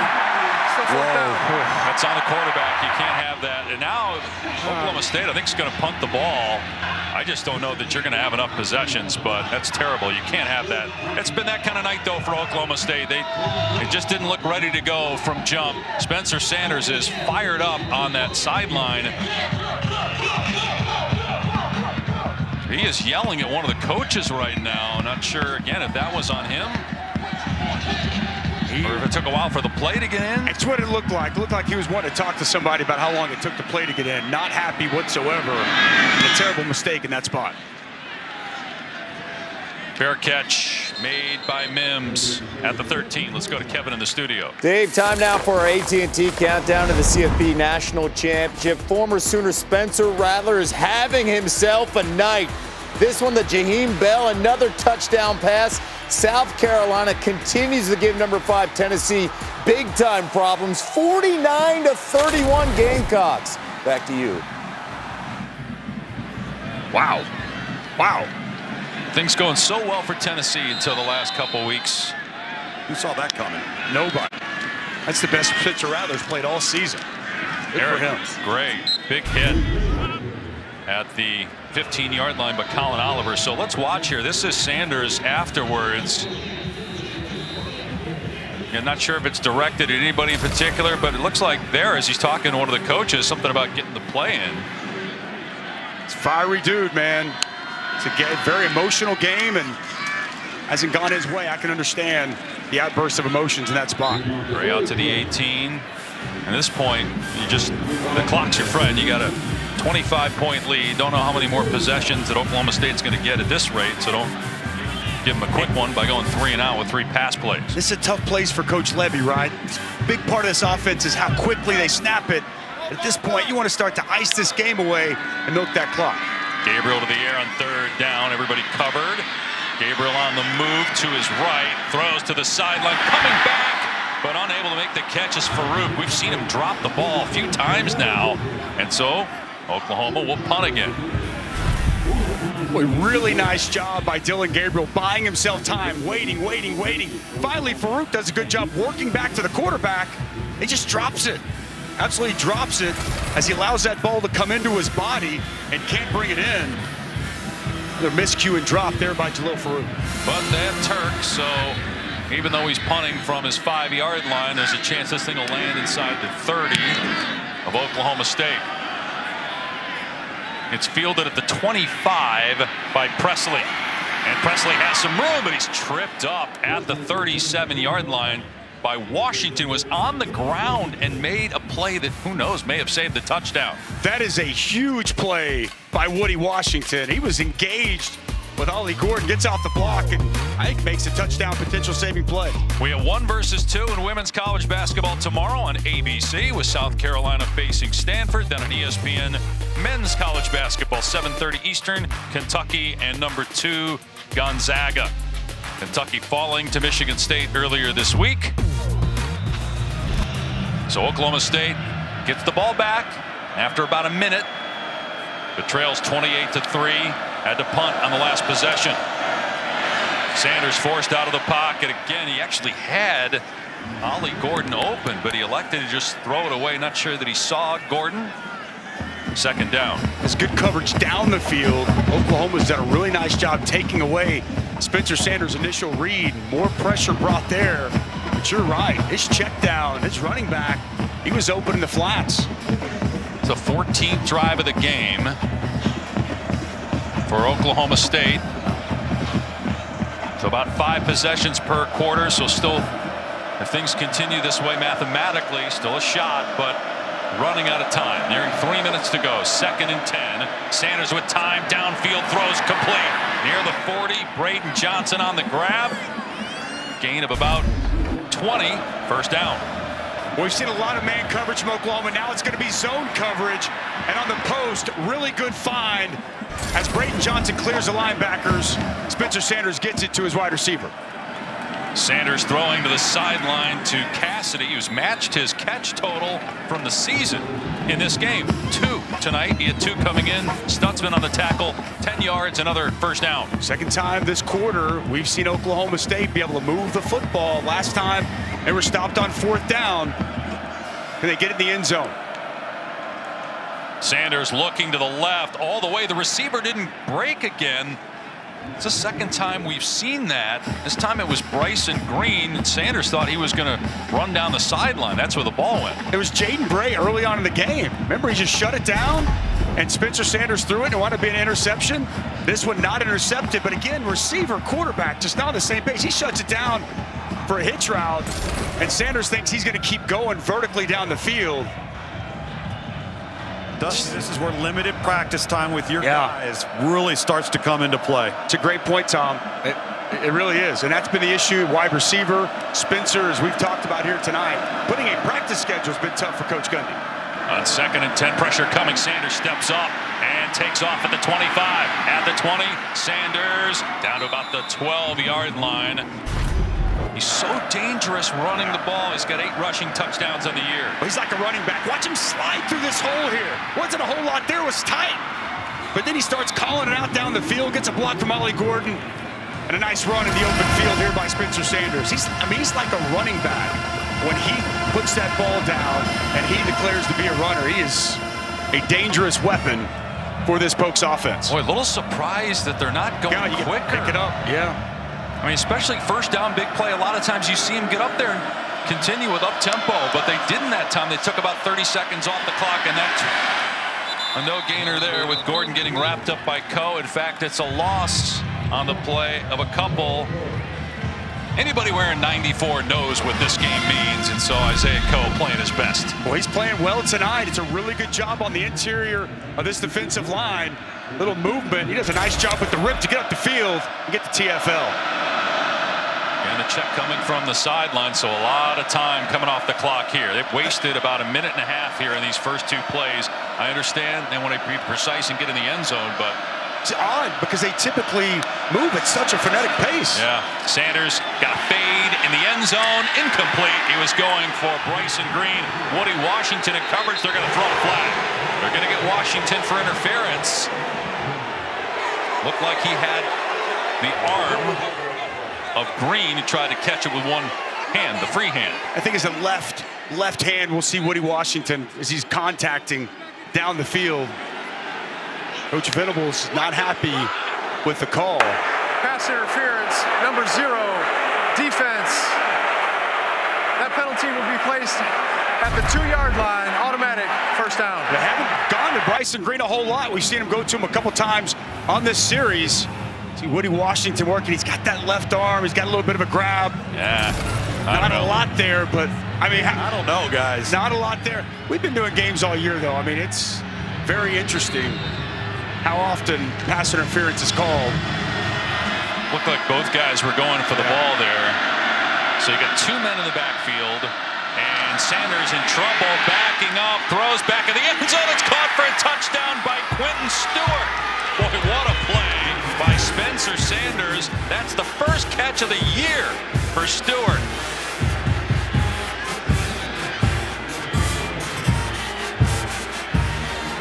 Well, they cash in after the pass interference call.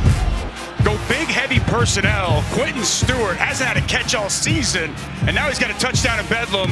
2 tight end set, 3 tight end with Schultz on the other side. I like the patience of Sanders backing away, trying to buy some time, and Quentin Stewart sneaks out wide open, and it's a touchdown for the Cowboys. 7-play, 61-yard drive that took just over 2 minutes. But again, a lot of those seconds came off when they got inside the 15. But it's 28-10. They have to have possession at least 3 more times to have a shot. 1 minute to go in the third. Let's take a look at our Aflac trivia question for tonight. So it's the 113th straight year that Oklahoma and Oklahoma State have met. That's the 2nd longest active streak in FBS. Which series is first? Great question, Dave. I mean, I could guess and throw out like 4 or 5. Number 3 for Oklahoma is now 4 or 5. Well, I mean, you just think about all the, Auburn, Alabama, Michigan, Ohio State. Michigan. Got to be FBS. Yes. I would imagine. Where are you going, Tom? I was thinking something in the Ivy League, right? Look at you. Going to the Ivy League. Well, it can't be, though. It's only FBS, according to our fearless leader. Well, I just read the card. Do you know the answer, I didn't come up with it. I don't know the answer. They used to give us a clue, or they give me the answer on the card, and I could lead you one direction or the other if I wanted to fool you, but did not have that tonight. It really is such a great game. The state of Oklahoma is an amazing place, filled with amazing people, and they are passionate about their football. They are passionate, whether you're in crimson or whether you're in orange. Man, you love your school and your team. Makes it such a good rivalry. Here's Farouk. They wanted to make him feel that. He's dropped 3 passes tonight. He did. He did not get to the 25. So let's answer the Aflac trivia question. It's got to be something obscure. I'm going to just throw out Iron Bowl. That's what I was going to say. Auburn, Alabama. Can't be right. No way. All right, guys, go ahead, roll it. Edge of my seat here. We're good here. Minnesota, Wisconsin. Would not have got that.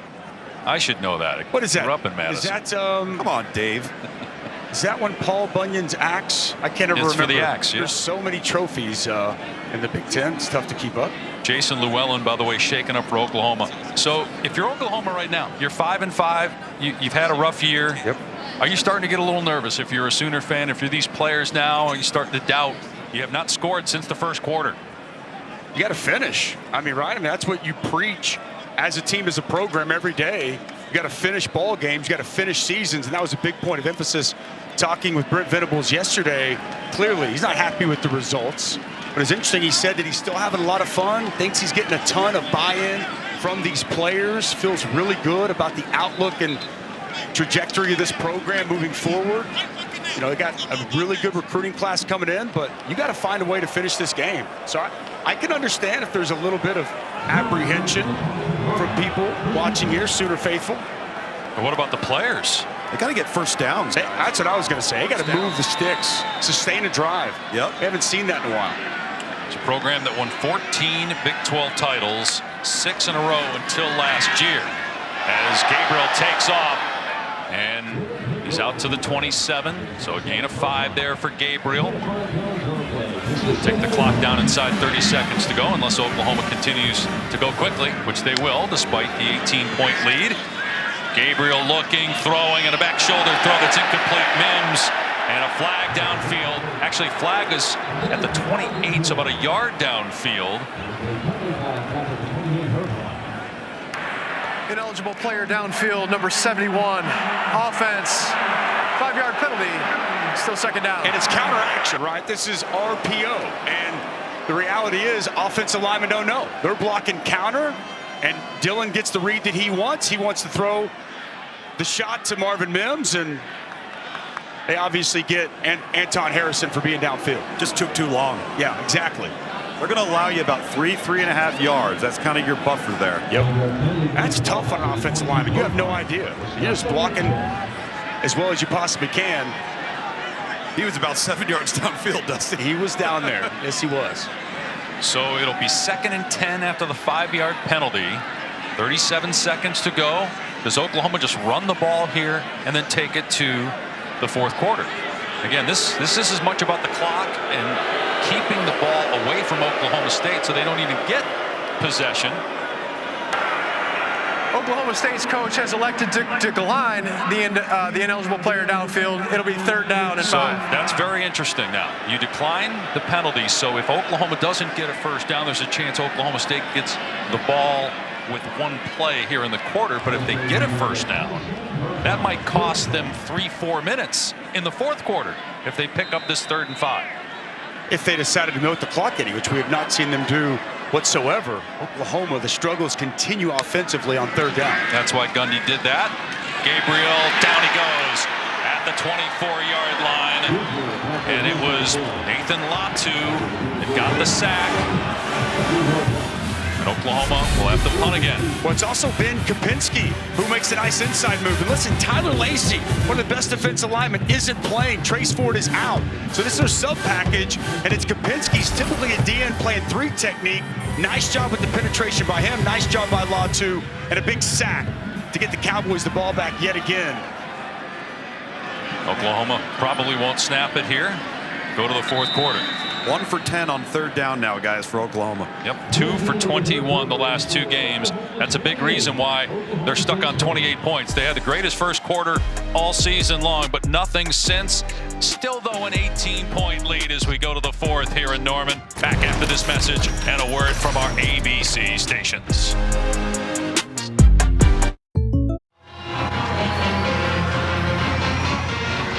Granted, the bar was set high with 300 yards in a quarter, but man, nothing. The last 2 quarters, no points, 5 punts. This is the 6th coming up. And Oklahoma State down 18, not out of it yet. Brennan Presley is deep. Turk on to punt. He is averaging 55 yards a boot in this game. And this is by far his shortest punt of the day, and the fair catch made on the 34 by Presley. Let's go to Kevin in the studio. Dave, a bad night for Tennessee just got worse. Hendon Hooker, what a great story all season long. Left the game with a non-contact injury. When you see the replay, you just shake your head and you hope it's not the worst thing that you think about. Right here with the leg injury is Hooker left the field on his own terms, but right now Tennessee down 56-31 over on ESPN against South Carolina. Back to you. Just awful to see that. Oh, man. Hate to see that. It's such a great story. Josh Heupel's done an amazing job turning that program around. Nealon has come alive. And it's one thing to lose, but to lose your quarterback, that's tough. Spencer Sanders guns it to the sideline in traffic and almost intercepted again on the redirection. First, it was C.J. Colden, then you had Deshaun White, both with a chance at it. Jaden Bray, the intended target. Well, I'll tell you what, Jaden Bray, nice job by him just fighting for this football as he works back to the ball. Good coverage there by Colden. Did that hit Bray in the shoulder? It did hit Bray in the shoulder. You got to be able to come up with that catch. I thought initially Colden got his hand on it. You're right, though. Looking at the replay, it looked like that should have been caught by Bray, so it's 2nd and 10. They just have not made the plays in this game. Sanders, receiver wide open, caught inside the 40. Presley turns it upfield, inside the 30, trying to hold on to the ball, still making defenders miss. Presley down to the 12.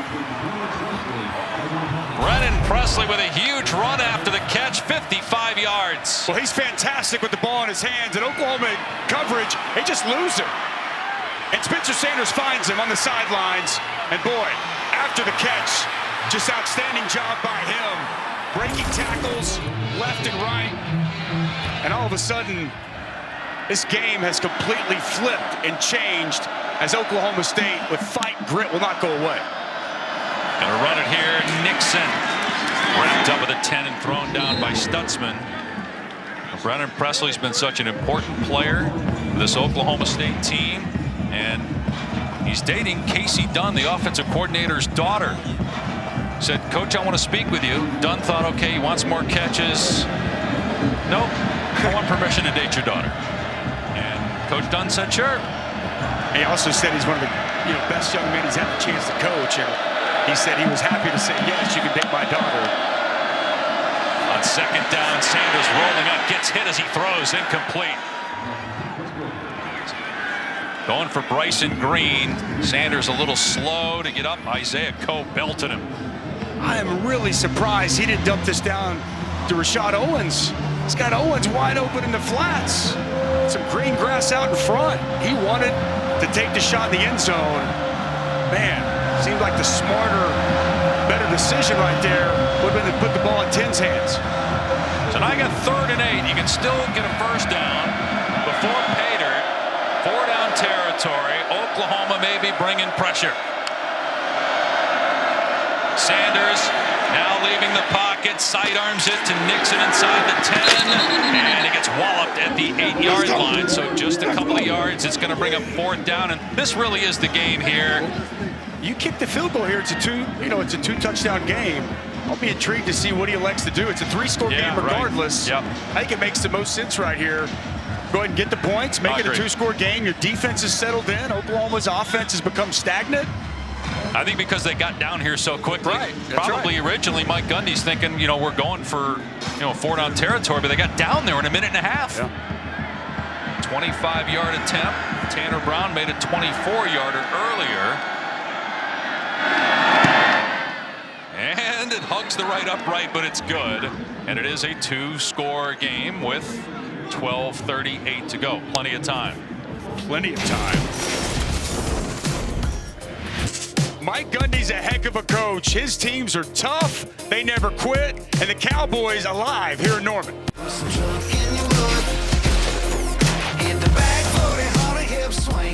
Bum bum. Well, Oklahoma State under Mike Gundy, they have taken their program to another level. It's why I think he's one of the best coaches in the country. Look at those numbers, at what he's been able to do. Bowl eligible once again this season, 17 bowl appearances, 156 wins. They developed their talent in Stillwater. Rob Glass, a great strength conditioning coach, and Mike Gundy's just done one heck of a job. Farouk doesn't even make it to the 20. They made him field it again since he's had 3 drops, and again he didn't get to the 25. Let's go to the studio and Kevin. Dave, time now for our Dr. Pepper Fansville studio update to the Rose Bowl. Number 7 USC, former Oklahoma quarterback Caleb Williams finding Jordan Addison right there. USC on top against UCLA. Then it's the Trojans defense forcing the turnover. Big hit on Dorian Thompson-Robinson. The sack, fumble, and then SC just punched it in. They're up by 10. Back to you. Playoff hopes alive for now for the Trojans. Meanwhile, Oklahoma's lead down to 15. Going to keep it on the ground here with Eric Gray. Makes a nice cut. And he's up to the 25 for about 6 yards. Kevin touched on Caleb Williams. And you think of all the great quarterbacks the last decade here at Oklahoma. Dylan Gabriel, player trying to take the next step with the Sooners and get a big win. See if he can make the plays at the right time. Going to hand it off to Gray. No gain. 3rd down coming up. Benson and Taylor team up on the stop. Really good team tackling, and that's what Derek Mason told us he wanted to see. Got to get multiple hats to the football. It's a nice job corralling Eric Gray there on 2nd down. And boy, it's been a stark contrast since the first quarter for Dylan Gabriel. Look at that. Wow. 5 of his last 18. This is their 9th possession since the first quarter. They've had 4 3-and-outs. Will it be number 5 or will Oklahoma get a first down? Gabriel to throw. In trouble. Moving to his left. And just throws it away. Another 3-and-out for Oklahoma. They're going to say that Stoops. Nope. It'll be 4th down. Oklahoma will punt it again. So clock stopped. 11:33 to go. And they snapped that football on 2nd down quickly and on 3rd down quickly. Almost no time comes off the clock, and another 3-and-out. Really nice job there on the perimeter. Xavier Benson applying the pressure to Dylan Gabriel. No one getting open. Continues here for this Sooners offense. You said it, though. That's what they do. That's how they run their offense. But got to know the moment. Yeah. Turk with a punt. Presley signaling has it at the 27. So another good punt. 48 yards. No return. Less than 2 minutes taken on that drive for Oklahoma. Oklahoma State ball. We come back. The Venture at Saturday Night Football on ABC is presented by Capital One. What's in your wallet?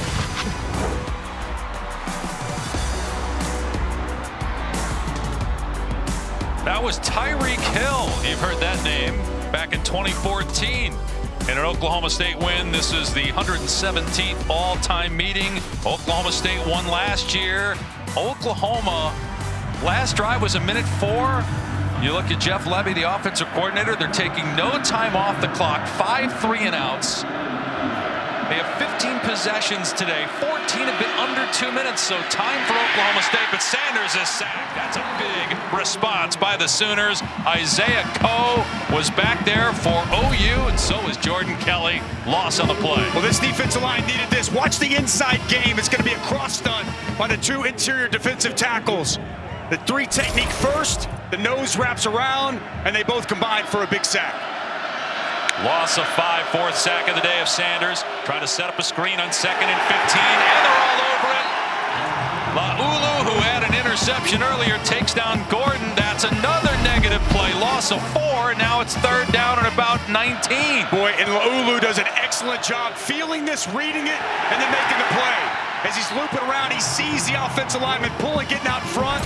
Another tackle for loss on the screen. Very well done by Jonah Laulu, who's having a very memorable Bedlam here in his first opportunity.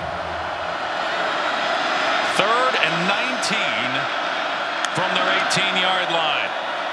They rush 3. Sanders on the move, throws it, and it was almost intercepted. It's a little high, intended for Stutzman.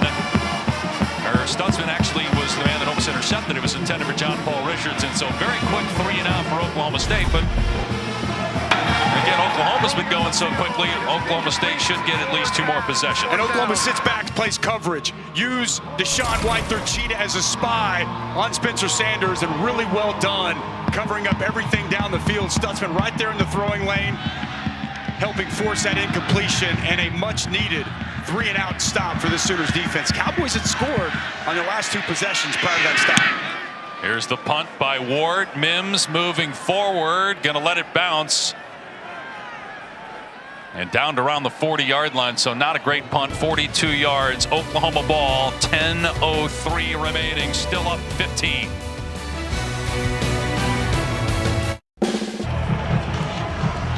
All Oklahoma State since the first quarter. You wonder, is there enough time for the Cowboys? Is Brent Venables, the head coach, talking to his team as the offense, since a 28-point first quarter, has done absolutely nothing but go fast on offense. We'll see if they do it again here or if they start to slow it down. And I know this is their identity. It's what they do. It's who they are. But you'd like to see them start to grind some of this clock away and try to ice this ball game. Gabriel in trouble on the move, being chased, throws incomplete. He is 0 for his last 11 with an interception. Mason Cobb with pressure. So now the clock stopped. 9:57 remaining. 2nd down. Mason Cobb has been great here tonight. He's coming off the edge. And you saw the boot action there from Dillon Gabriel. Mason Cobb runs right into it. It's just been a stark contrast from what we saw early in this game. Early, Dillon Gabriel couldn't miss. And now, whether it's drops or no open receivers, they are struggling mightily. And Barnes, had he slipped that tackle from Benson, would have had at least a 1st down. It's a gain of 5. It'll bring up 3rd down and 5. Let's see if. Go ahead, Tom. I was going to say, Dusty, look at the play clock, just as you've been talking about. I mean, this thing's sitting here counting down, and they're going to snap the ball. 3rd down and 5. They're 1 for 11 on 3rd down for the 2nd straight game. Gabriel going to dump it off to Gray, and Gray tackled short of the line to gain by Martin at the 47. 4th down and 3. And Oklahoma will punt it again. Listen, big time stop on 3rd down, as we've seen a lot from this Oklahoma State Cowboy defense here in the 2nd half. And you see Mason Cobb's going to get out there first, but watch the backside pursuit. Watch the senior, the veteran, Brock Martin, the 3-time wrestling state champion. Everything he's got, leaving it on the field to get that tackle and force this punt. Really well done, an excellent effort by Brock Martin. 43-second possession. Now, again, you had Turk, who's an excellent punter, going to try to pin them deep. This is a line drive, though, right at Presley, not what he wanted. Fair catch at the 14. 8:36 remaining. Oklahoma State ball. T-minus. 2 head coaches who know all there is to know about this rivalry. Even though Brent Venables in his first year as the head coach was here in Norman for 13 years as an assistant. Mike Gundy played in this rivalry as an assistant under Les Miles, and now the head coach. Spencer Sanders, since the 3 interceptions, much better. 13 of 20, a $188 and a touchdown, and they're really in a must-score situation.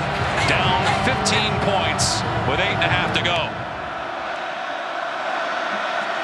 Still haven't seen Dominic Richardson in the game at all at running back. They're going to run Jaden Nixon here. Nice jump cut. Nixon at the 20, stiff arming 1st down. Stays in bounds at the 30 and shoved out at the 35. Good first play to this drive. Gain of 21. As I said to you earlier, he's the one that's got the big play capability. He's going to hit this inside zone downhill, runs through an arm tackle. Excellent jump cut as he runs to the perimeter. And a big play to start this Oklahoma State drive. Rashad Owens shaken up for Oklahoma State back at the line of scrimmage.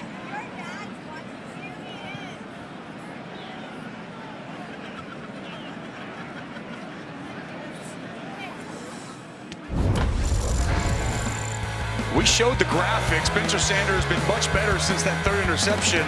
Let's take a look at a couple of these plays he's made here in the second half. Nice job on the post. On that zone coverage just past the linebackers. And they're just buying some time as Presley comes open. The defense loses him, and then the yards after the catch for Brendan Presley.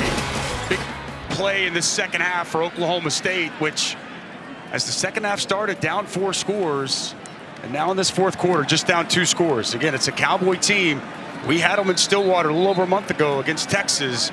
Down 2 touchdowns. Just continue to fight, continue to keep coming back, and they're trying to make their best effort to do that here, as we just saw Rashad Owens walking off the field. But again, it was that brilliant offensive first quarter for Oklahoma that put Oklahoma State in the hole.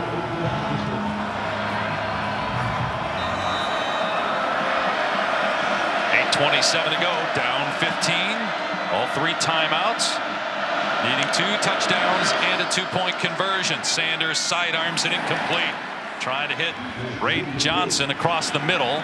2nd and 10. Just a misfire there by Spencer Sanders on the move. Doesn't have the accuracy. That ball sails well wide of Braden Johnson. RPO action there. Hard to throw a slant rolling to your right. And no doubt about that, Tom.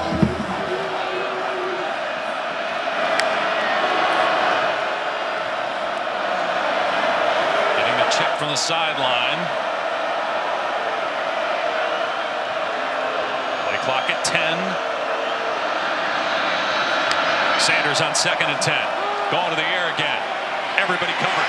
Sanders in trouble. Gets outside the pocket at the 35 and shoved out of bounds at the 38.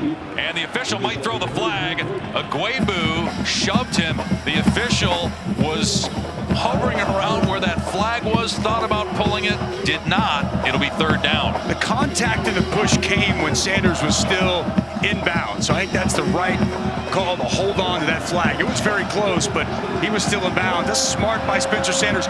Nothing was open down the field. He just held on to it. 4 down territory here for the Cowboys. I watched Brendan Presley in the slot up top. On 3rd and 6, Sanders again has to leave the pocket. He'll take off again at the 40. Knocked out of bounds close to the 1st down. He seems to have it. Yep, 1st down at the 45. Marcus Stripling shoved Sanders out of bounds.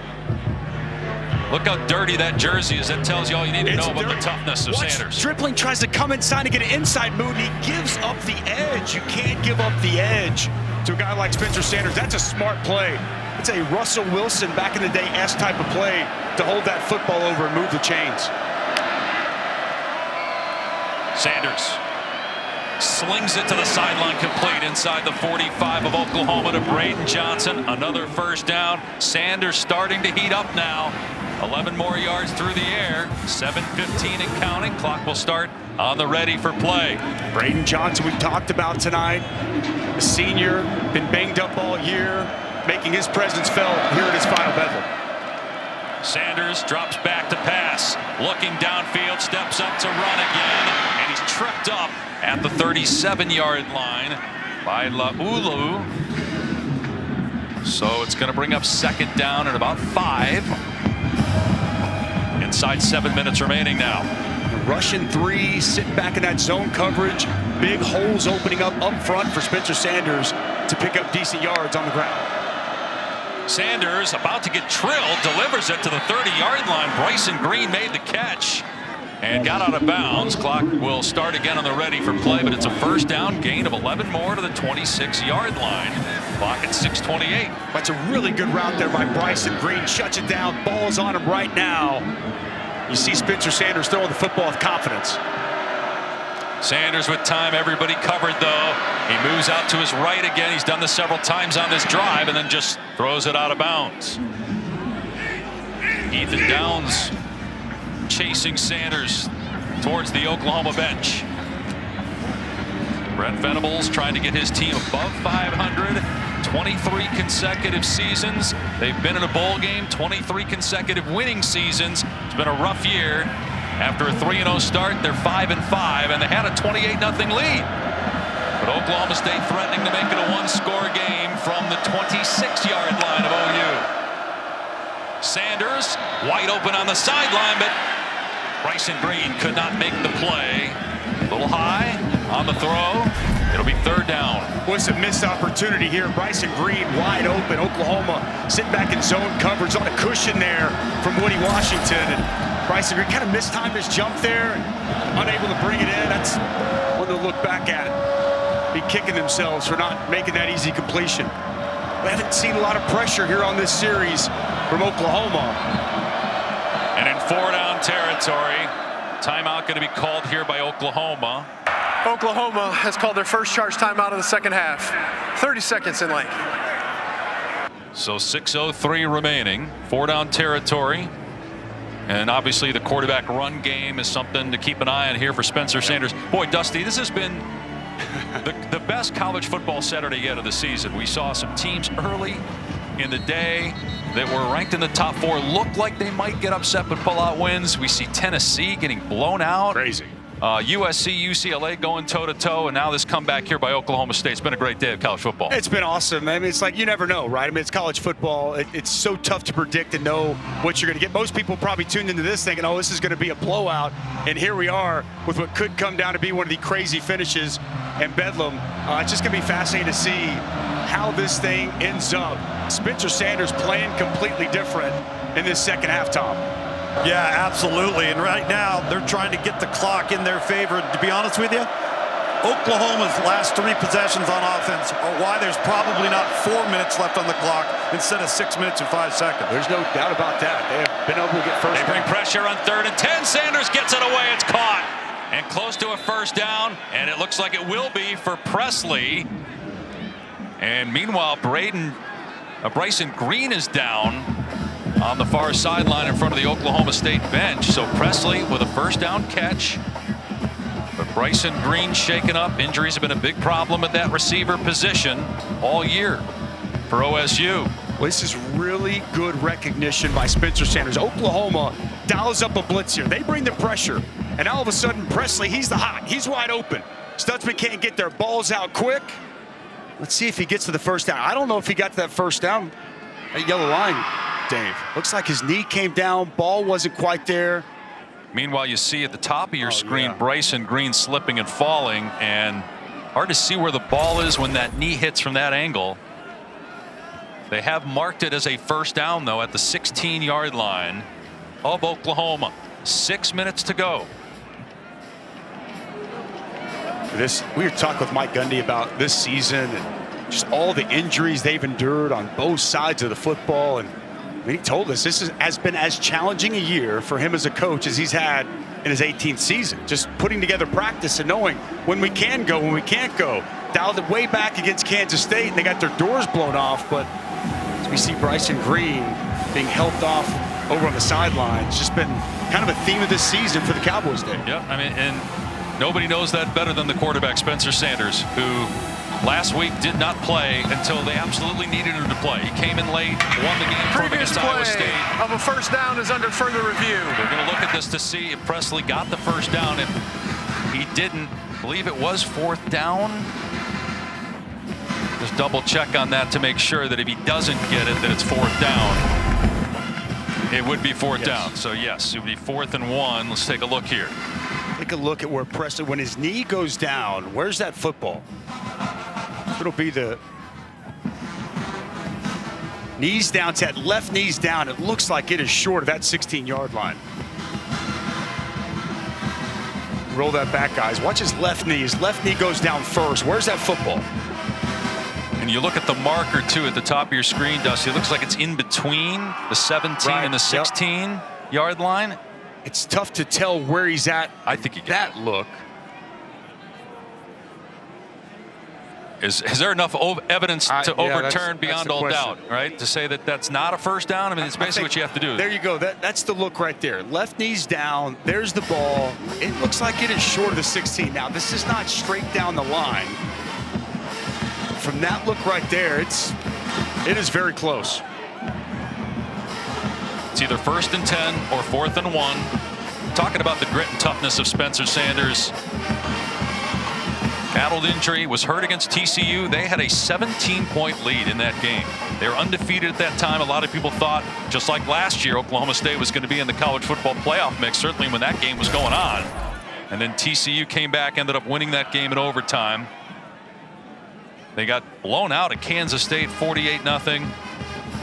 Had a comeback win over Texas.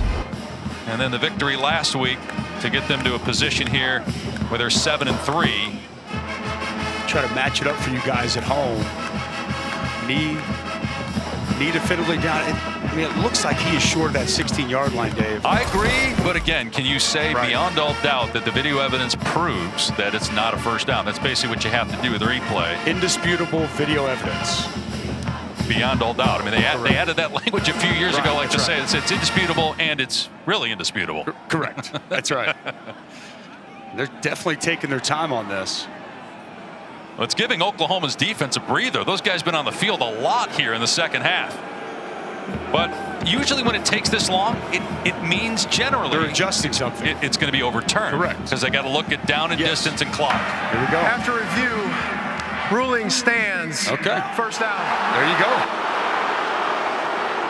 Sometimes when it takes that long, it's because they got to figure out, okay, where do we spot the ball because we're overturning it? What's the clock situation, the down and distance? But it's a first down.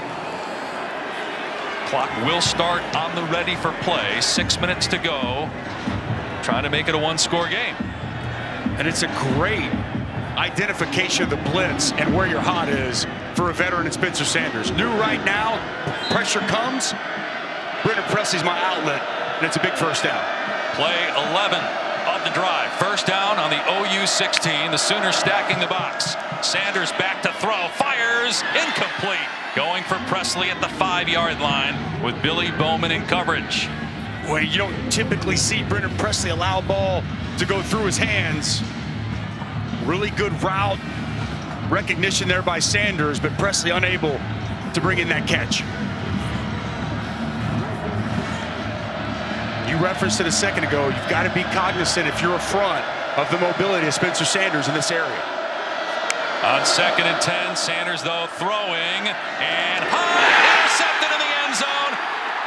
It's Deshaun White with a pick, and that might seal the deal for OU with 5:42 to go. It's an interception for a touchback, first down, Oklahoma. For the last couple of games against Baylor and against West Virginia, the defense hasn't been able to come up with that key stop late in games. They come up with a key stop here to fend off Oklahoma State late in this ball game. This pass just kind of sells on Spencer Sanders. Looked like he was trying to find Braden Cassidy over the middle of this field.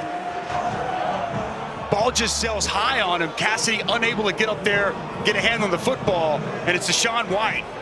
Right place, perfect time with a key takeaway for the Sooners defense. 4th interception thrown by Sanders. 4 different defenders with picks for Oklahoma. And now let's see if the Sooners start to milk the clock. 5:42 to go. Here's Barnes getting outside. And he's up to the 28. That's a big play to start this drive for Oklahoma. Slow. You got to be thinking, if you're Brent Venables, Jeff Levy, you want to slow the pace, slow it down, right? Try to grind off as much of this clock as you possibly can.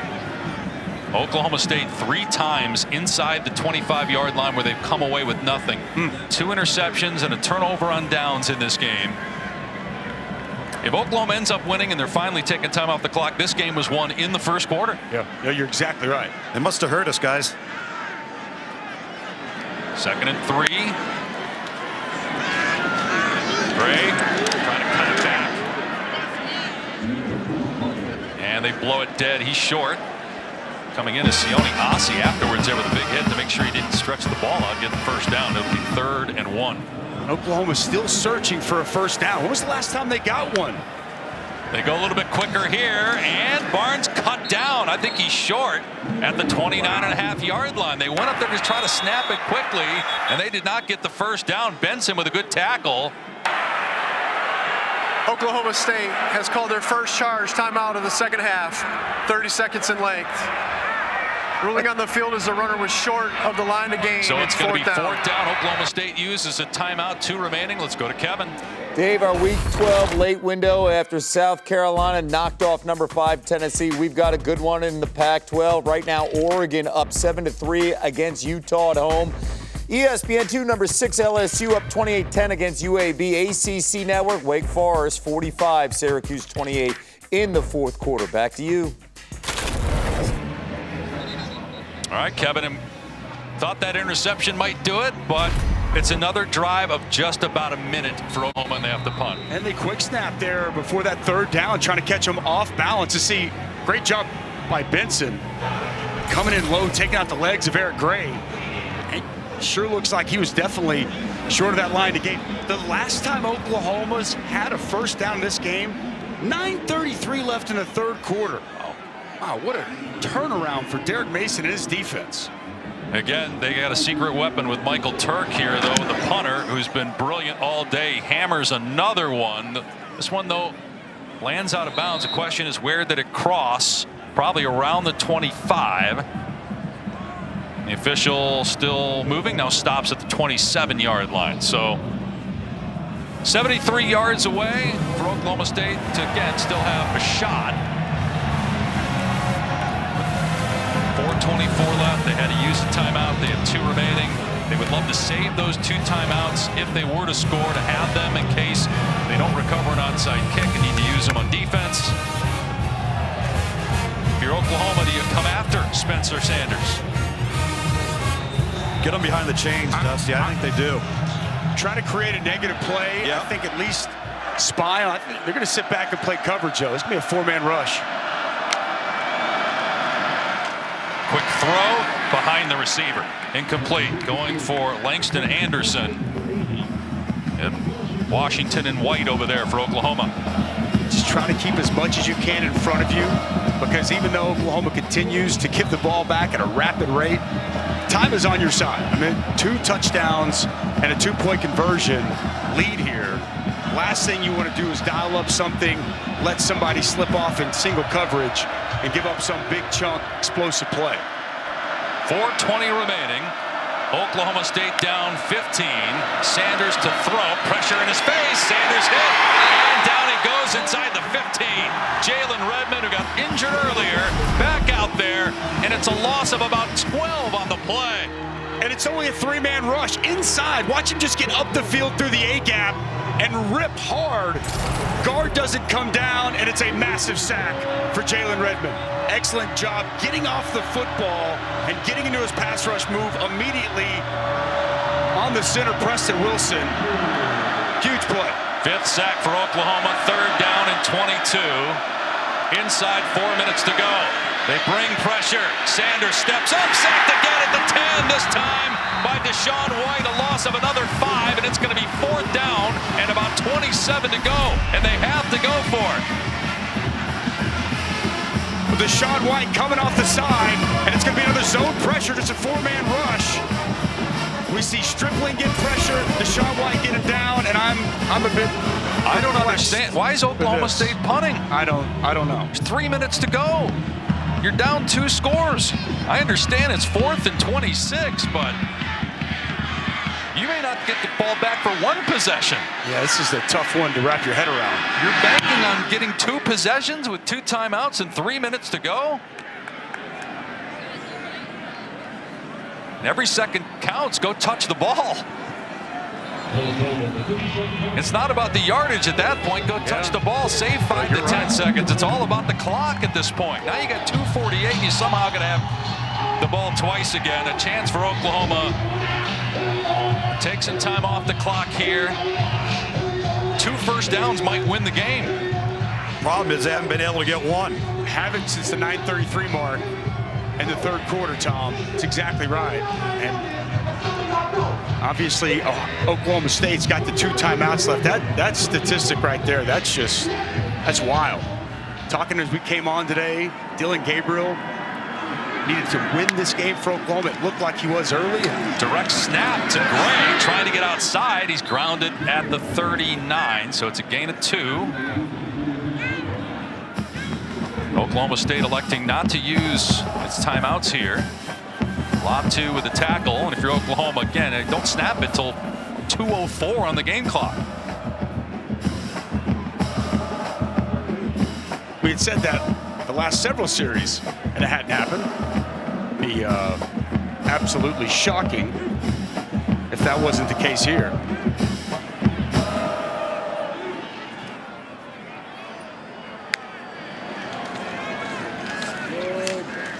Gray past the 40, out to the 42.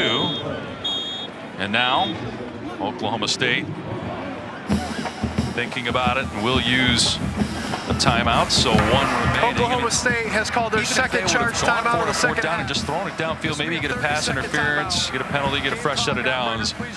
If Oklahoma holds on to win, a lot of people are going to say, man, those last 3 quarters were ugly, but I think anybody that's watched Sooner football this year will say, you know what, well, the first quarter is good enough, we'll take the win based on how things have gone this year. No question. Look, they've been inconsistent this year. It's why they're a 5-5 football team, and a win is a win, right? To get bowl eligible, to beat your in-state rival, there's still a lot of value, but this was far from any kind of perfect or finished product. But at this point in time, for the defense to step up, be able to get some stops and help preserve this victory, I mean, again, you don't apologize for anything. When you find a way to win a football game, there's real value in that, and the Sooners have learned that the hard way this year. 1 for 13 tonight on 3rd down, 1 for 11 last week, and a loss to West Virginia. They have to go to Texas Tech next Saturday, so even if they win today, yes, they'd be bowl eligible, but a winning season, they've had 23 in a row of those since '98, would be on the line. Gabriel outside the pocket, almost threw an interception, batted down by Mason Cobb, so that's interesting. Oklahoma State's going to get the ball back. 1 timeout to go, 2 minutes left. But Mason Cobb has played outstanding here today. The run fits. Well, he almost picked that pass off. Excellent job. Getting right in the throwing window, gets 2 hands on the football, almost high points it. Kind of interesting choice to throw the ball. Leave a timeout, yeah. You got 158, you need to have 2 possessions. And you almost gave him one on your own 40-yard line with a pick. Here's the punt by Turk. It's a line drive. Presley from the 19-yard line and tackled at the 22. So they've got to go down the field with 1 timeout and then score. Recover an onside kick, score again, and get a 2-point conversion. Lots got to transpire over the next 148 for that to happen, Dave. And they also, again, if Oklahoma would have just run the ball, they would have no timeouts right now. Presley might be shaken up there. Stay in the game. This is an Oklahoma team, too, coming in was just running the ball at will. Their inability to ice this game away and run the football. It's been impressive to watch this Oklahoma State defense continue to fight, come up with stops. First time he's had 4 picks since that Baylor loss a year ago. Pass is pulled in at the 30-yard line by Braden Johnson, and he got out of bounds, so the clock will start on the snap. They got the first down to the 33, a minute 43 to go. Braden Johnson over 100 yards now with that catch. Potentially his final time here in Bedlam.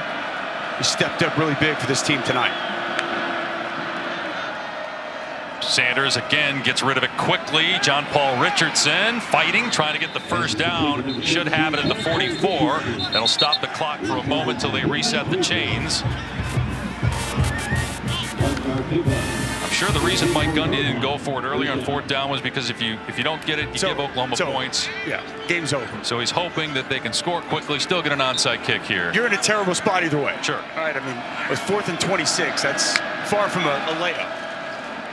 Here's a shot down the field and incomplete, going for Braden Johnson. 127, they get 126 remaining. Ball just sailed a little outside there on Spencer Sanders. Braden Johnson, the go-to guy here at times in the second half. At great speed. We saw him in the open field earlier in this ball game. Jaden Nixon in the game, excellent pass catcher in the backfield as well. 2nd and 10 at the 44 of Oklahoma State. Sanders looking and a little behind the receiver, but caught. Nice grab by Nixon. And I think he got the first down. Yep. So that will stop the clock again to reset the chains. 1:18 on the clock. A really nice adjustment to that football. Strong hands by Nixon to bring it in. Clock started on the ready for play. Sanders, long throw to the far side, and good tackle on Presley by Woody Washington. Does Oklahoma State use its final timeout here? I think you have to. I think you absolutely have to. That's an outstanding job on the perimeter by Woody Washington. Presley never an easy guy to tackle in the open field. And if he could have slipped that tackle, get out of bounds. Oklahoma State has called their 3rd and final charge timeout. You see the timeout. That is just a massive play by Woody Washington. Well, it was a defense for most of this game. And again, the offense was great in that first quarter, but our halftime highlight package was on the defense, a unit that has struggled for the most part this year for Oklahoma. Brent Venables, obviously a defensive guy. Yes, Ted Roof is the defensive coordinator, but one of the reasons they hired Brent Venables is because of his success as a defensive coordinator at Oklahoma and at Clemson. Well, he's one of the best defensive minds there is in all of college football. Hasn't translated to the success, especially from a yards per game, 3rd down defense perspective, that they were expecting coming into the year. But there is no question, tried and true, whether it was Oklahoma, his first stint, and what they've been able to do at Clemson, you know, since after his first season. You could argue as good a defensive job as there's been in college football, and that's the expectation for him coming back here at Oklahoma, to get this defense at some point to that type of level. So they put a few seconds back on the clock when the timeout was called a minute to go. No timeouts remaining now for Oklahoma State. Sanders, his 62nd pass attempt of the game, and he just throws it away. He got it past the line of scrimmage, was outside the pocket. Reggie Grimes with pressure. So 3rd and 10 with 53 seconds left, down 15. And just nobody open down the field. Nowhere for Spencer Sanders to go with the football. Oklahoma electing to use a spy, 3-man rush using David Agwebu as a spy for the mobility of Spencer Sanders. Rush got there late, but that was all about good coverage down the field. No Cowboy receivers coming open. 3rd down and 10. Sanders over the middle. It's caught, and getting a first down is Presley down near the 30. The clock will stop with 46 seconds left. Then it will start again on the ready for play, and the Cowboys got to hustle. Really good by Presley, sitting down in that soft spot in the zone. Sanders steps up, got to get rid of it. He does to Nixon, who's got to get out of bounds, and he does to stop the clock at the 26-yard line. So with 34 seconds left, you might need to start taking a shot or two to the end zone. If you're going to have any chance to get a score onside and score again. Spencer Sanders now up to 382 yards passing, Dave. We think about how slow he started. Really has picked it up the latter half of this game. But 2 interceptions thrown inside the 25-yard line of Oklahoma, including on that last drive where he was picked in the end zone. Sanders in trouble immediately, but gets out of there. Now launches it downfield into the end zone. Oh, he had John Paul Richardson. He overthrew him.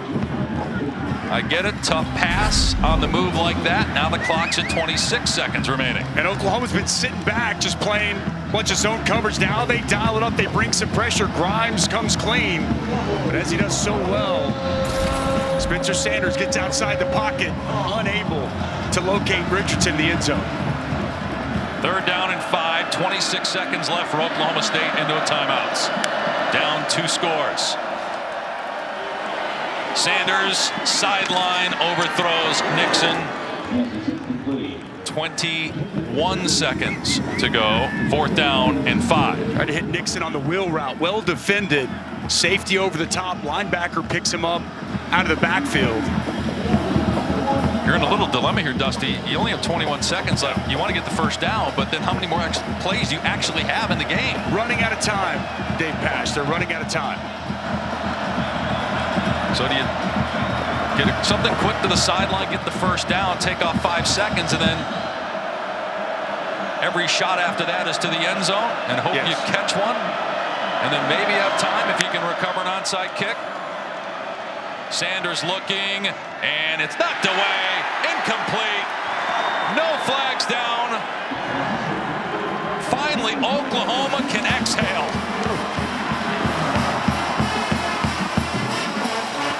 Billy Bowman, we highlight him from the start of this football game as one of the impact players for this defense. Run stride for stride with Brendan Presley on the over route. Tight, good coverage by Bowman.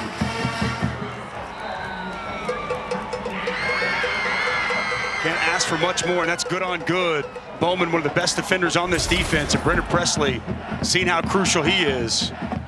The Oklahoma defense comes up with a big stop because the offense, and after the first quarter, gave them nothing, absolutely nothing. So for a year that, as you mentioned earlier, the defense has struggled. They step up huge here tonight and help Oklahoma get a big win in Bedlam. They keep their bowl streak alive. It's been 24 consecutive years now that they've been bowl eligible.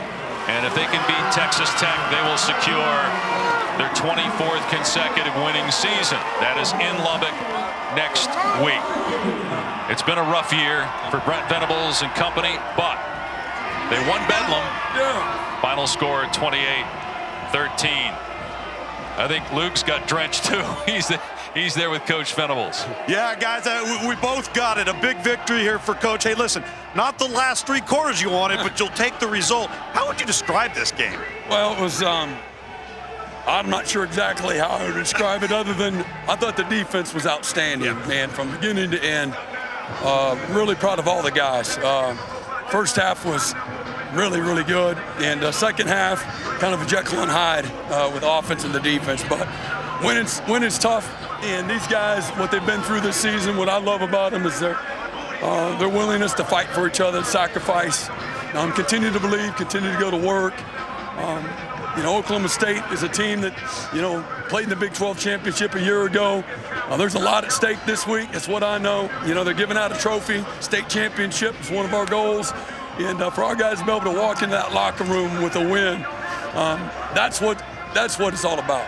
You've been a part of this matchup for a long time, but it's your first victory as a head coach. What does Bedlam mean to you? No, it means everything. It's the state. The people are incredibly passionate about their football teams, and Oklahoma takes tremendous pride in this series. And I think it's 90, maybe 93 and 17 and 5 over the last 100+ years. So who knows how much longer, if at all, we're going to play again. So I know that trophy's going to stay here in Norman, Oklahoma here tonight. All right, go get dried off. You're looking sticky, man. Yeah, I appreciate it. Thank you. Thank you. I think, Tom, you might need to as well. Yeah. Final score, Oklahoma 28, 22nd ranked Oklahoma State 13 as the Sooners improved to 6-5. Tom did take some front of that. Tom's going to be looking for a ride home. He's not getting in my car with those wet clothes.